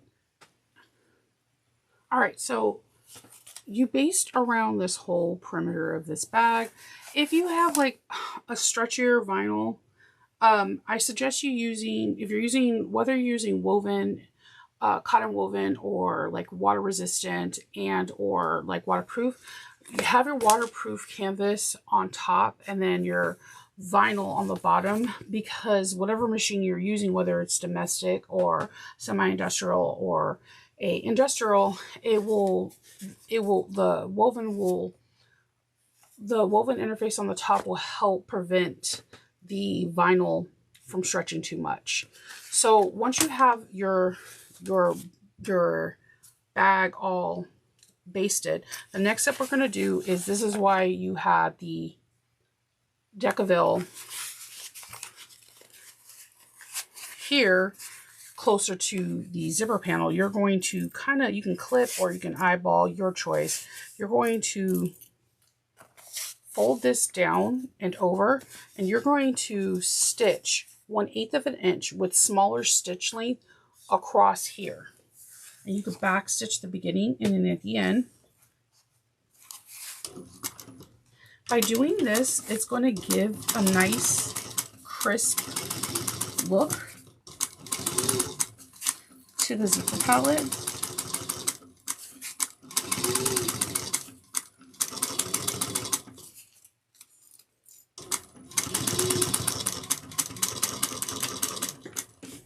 It takes nothing but a second, but this one little stitch,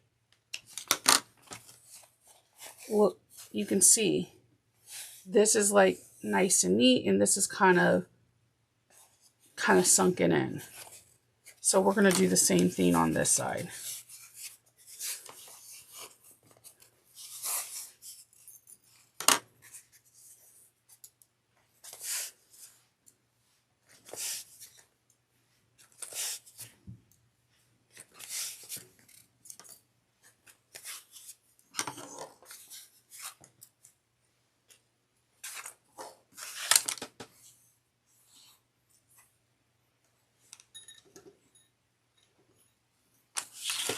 All right, and we're going to do this again at 1/8 of an inch.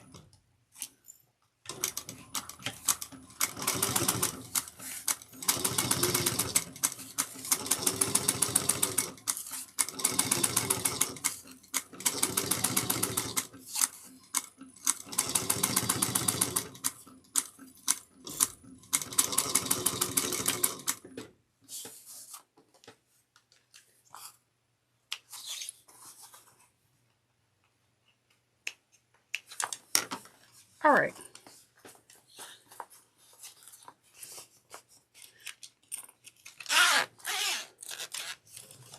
Right, so we have this. So we're going to get our lining part of our bag. And I like to make sure that I have my zipper going the same direction as my lining zipper pocket. So I have that. I'm just going to make sure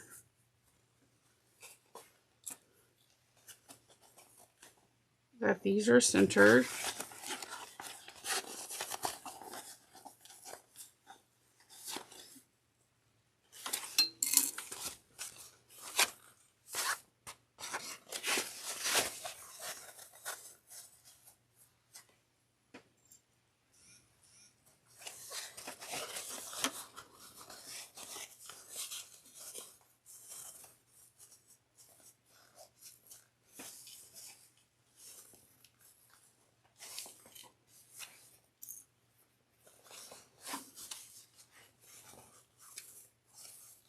And I'm just going to start clipping this in place.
All right, so we have that all clipped up.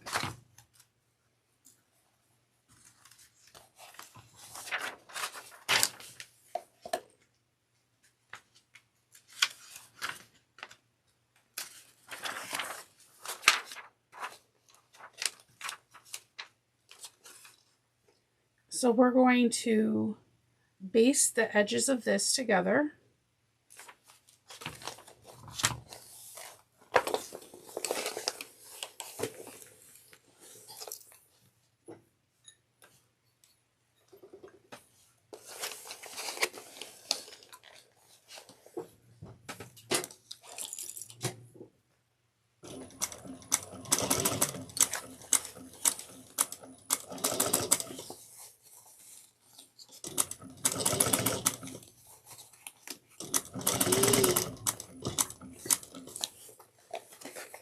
And try to keep your seams as open as possible. It just helps in the long run. I was going to be like the end game.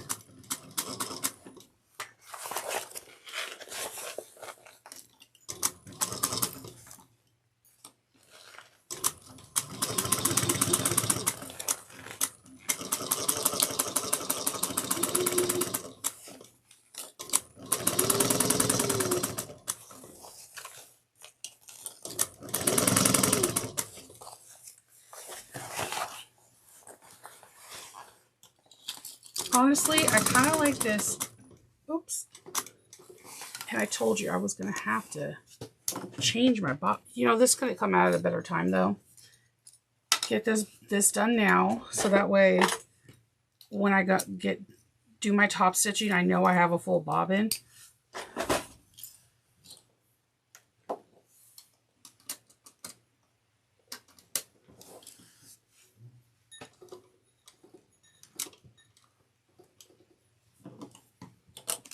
I kind of like basting this step first because it just literally makes sense to me because it becomes one unit, and then now you can focus on just putting the exterior and the interior together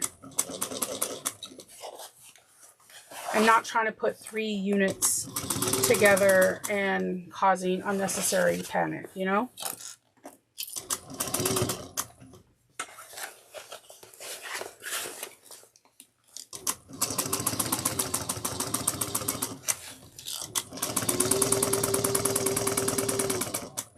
All right. Trim off excess threads. All right. Now unzip the main closure, and you're going to place your exterior right side out to your interior.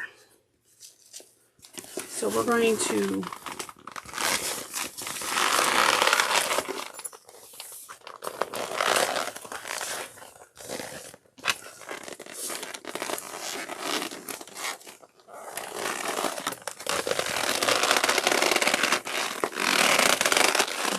sounds like it's like a dinosaur had arthritis in the morning.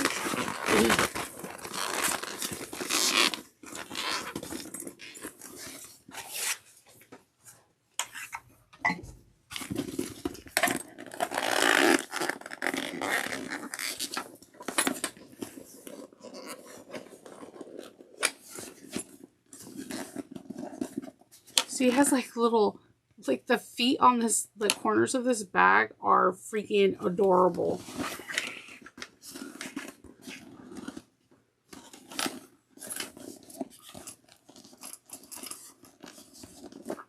All right, so let's put these handles down. All right.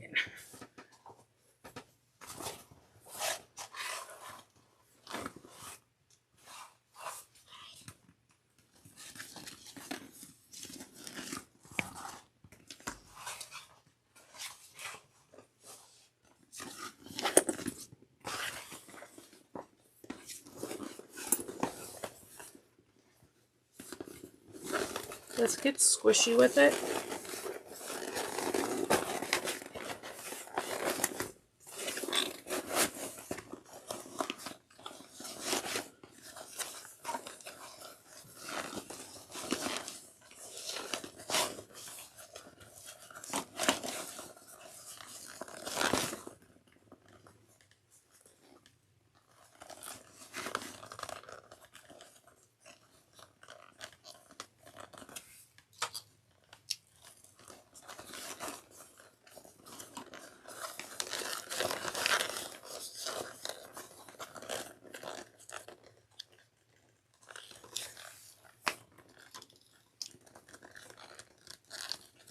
I'm just gonna do kind of like the preliminary clips where like the sides meet the sides.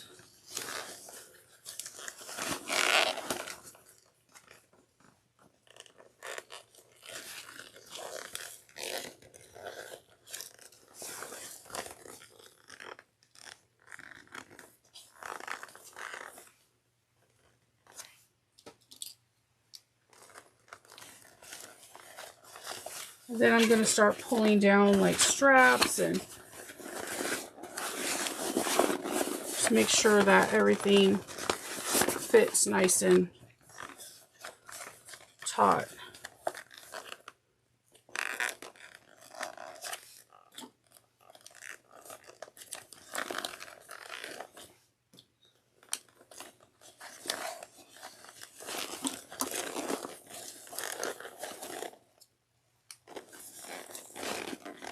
Take it a few inches at a time.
Okay, I only see one or two areas I need to really ease in.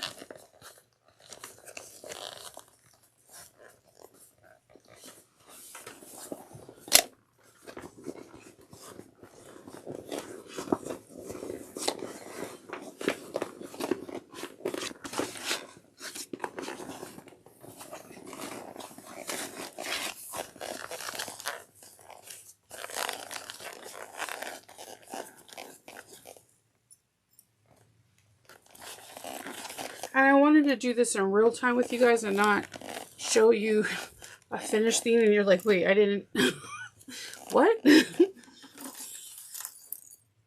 Because I always feel like when it's an unusual spot, you need to see. See, I'm just bending the bag inwards. Just really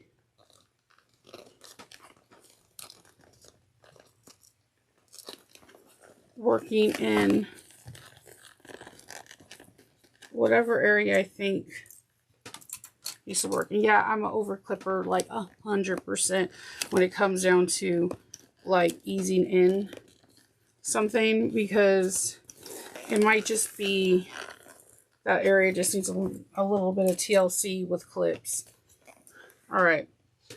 So once we have that, we need to sew this bad boy at a half an inch all the way around.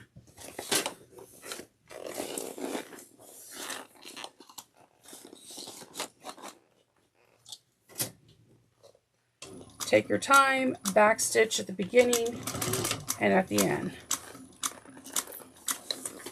If you need to use a stiletto, use a stiletto.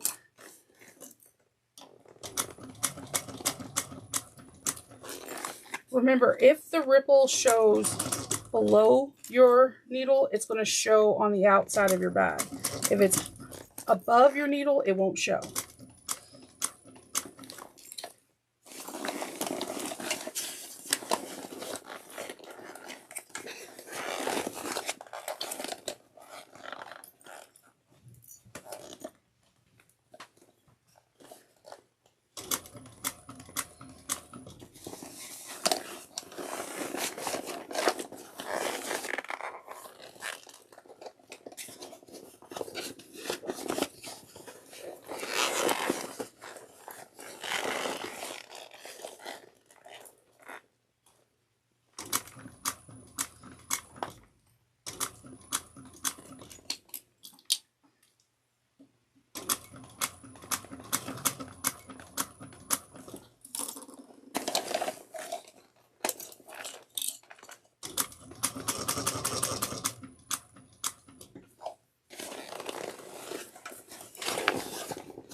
Okay.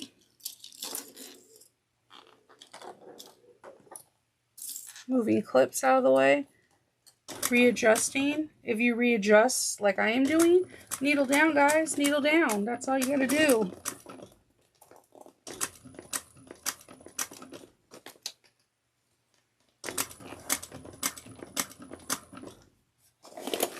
And there's nothing wrong with readjusting.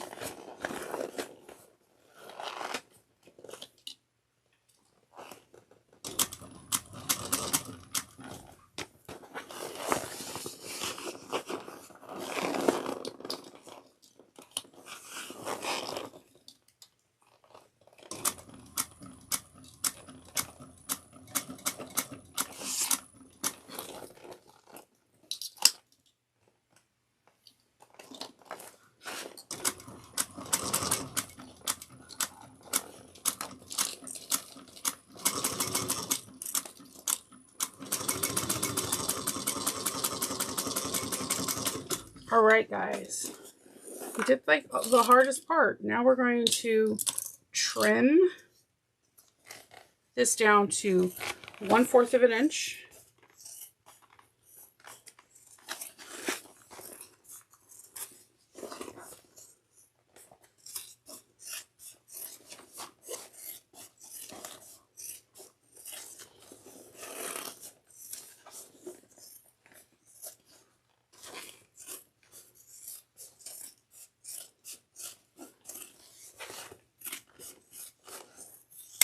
All right.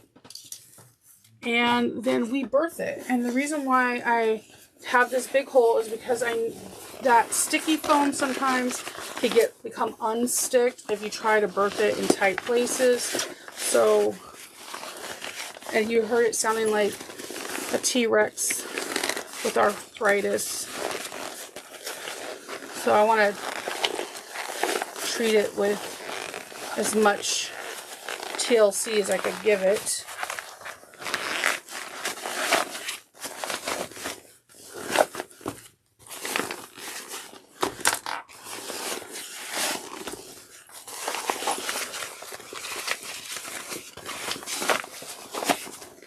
So I'm just going to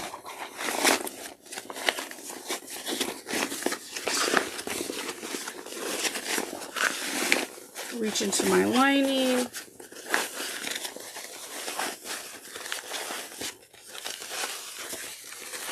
And just close off that lining wall.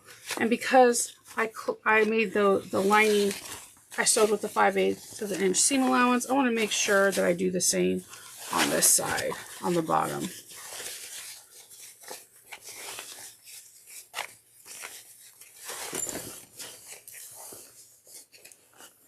Remember, we sewed with starting with a 4/8 of an inch,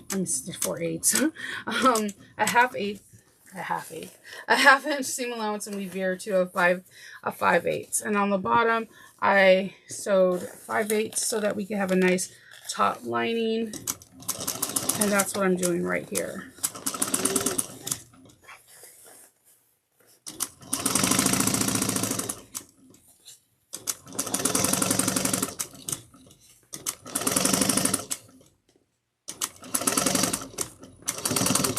And then we, like the direction says, we trim this with a 1/4 of an inch seam allowance.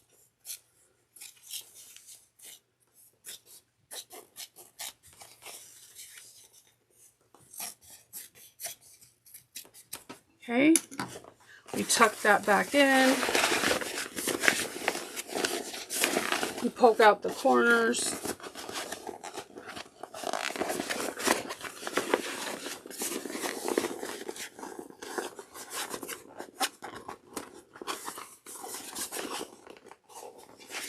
And before we close up this zipper pocket, you make sure that your corners are poked out on your exterior of your bag.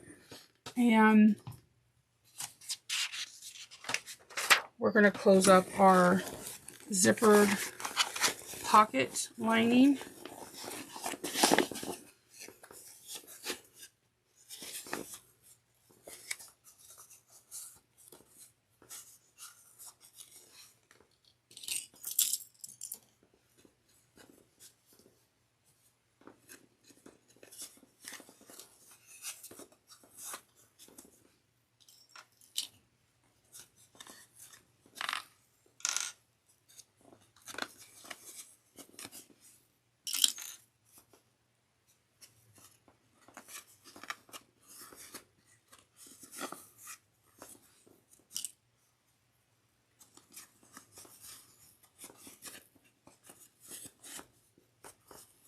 Okay, and you're going to sew that up, top stitch it with the 1/8 of an inch seam allowance.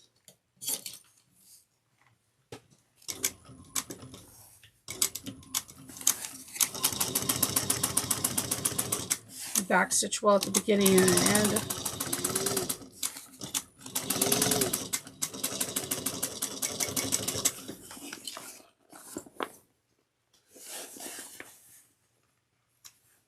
Okay, and then you're going to just put that in. poking down the corners to make sure it's flat as possible. I never poke down my corners until like I'm sending the bag off to a customer or if I'm at a show, and then I'm like, oh goodness, the corners.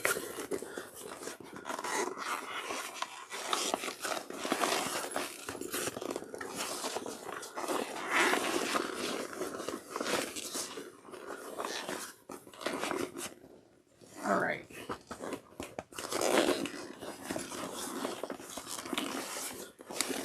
Let's get this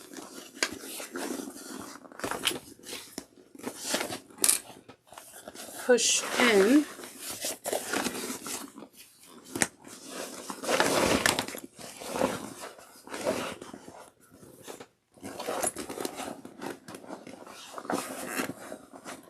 Again, this is a really massive bag.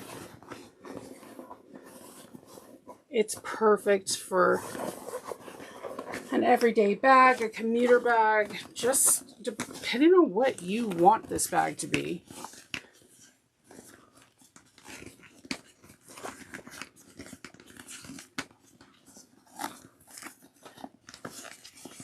If you've been wanting to know how to put a fully enclosed recessed zipper, this is the perfect bag for that.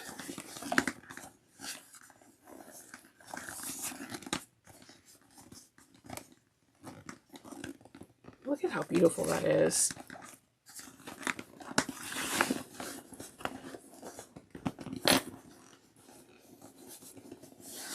And see, when you do that 5/8, it's nice and taut in there. It's not like a super baggy. You can see you have your slip pockets right in there, your zipper pocket on the side, and you have all that nice space in the compartment.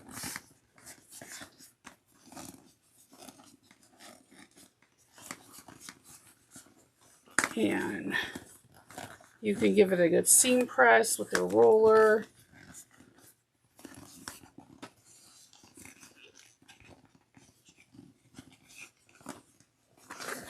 Just getting those corners really good. All right.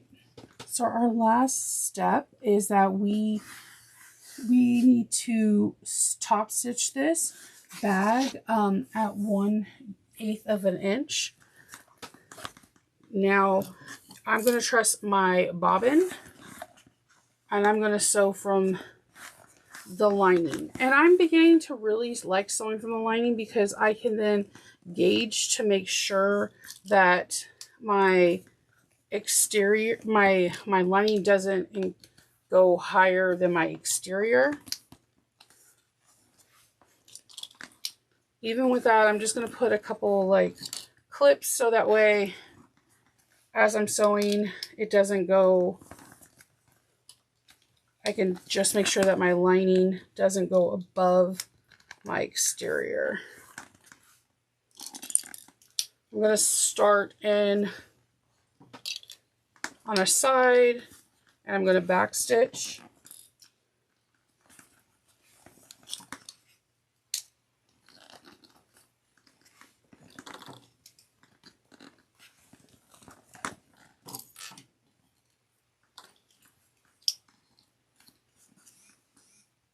All right.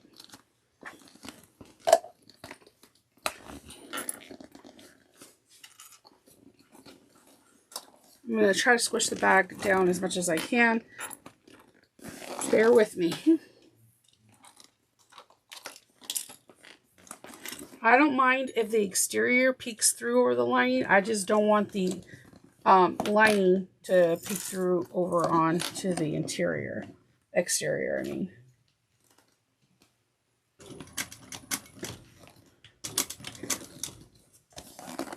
And just be cognizant of your handles.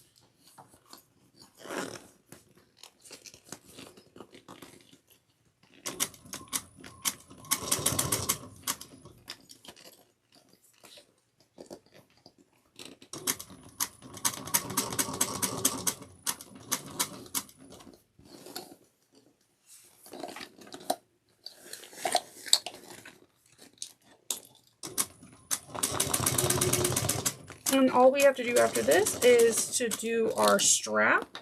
And if you want to, you can do a webbing strap. You don't have to do the strap that we made in the beginning of this project. It's truly up to you.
Okay, we're almost there.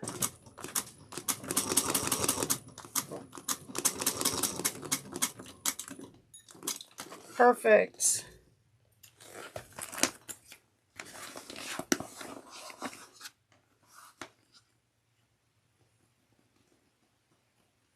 Trimming threads, which your girl is struggling at right now.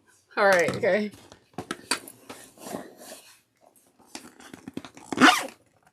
Oh, I love that.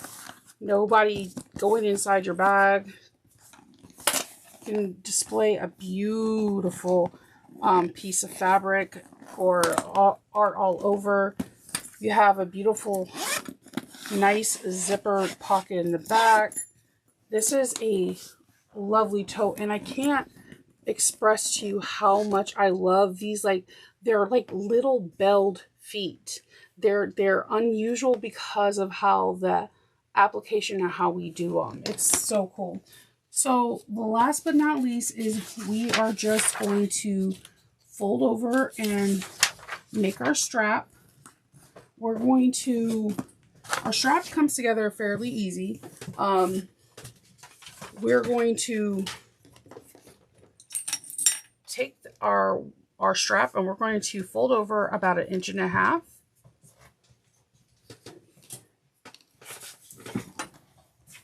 And you're going to hole punch, or you can, if you're using webbing, you can sew a box.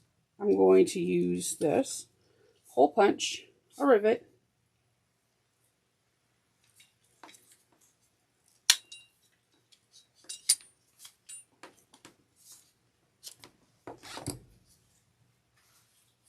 And we're just going to put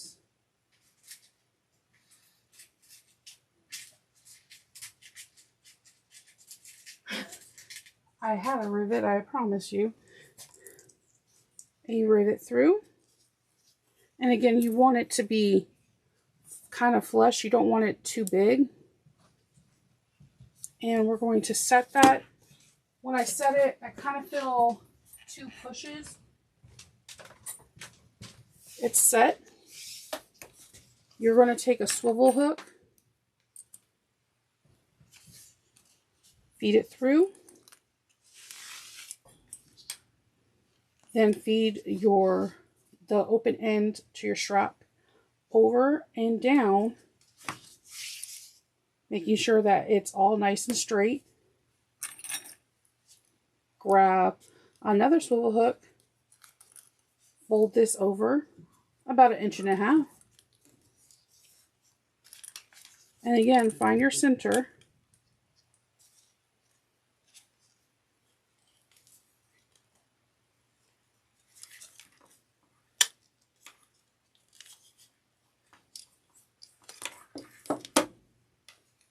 we're going to put another rivet.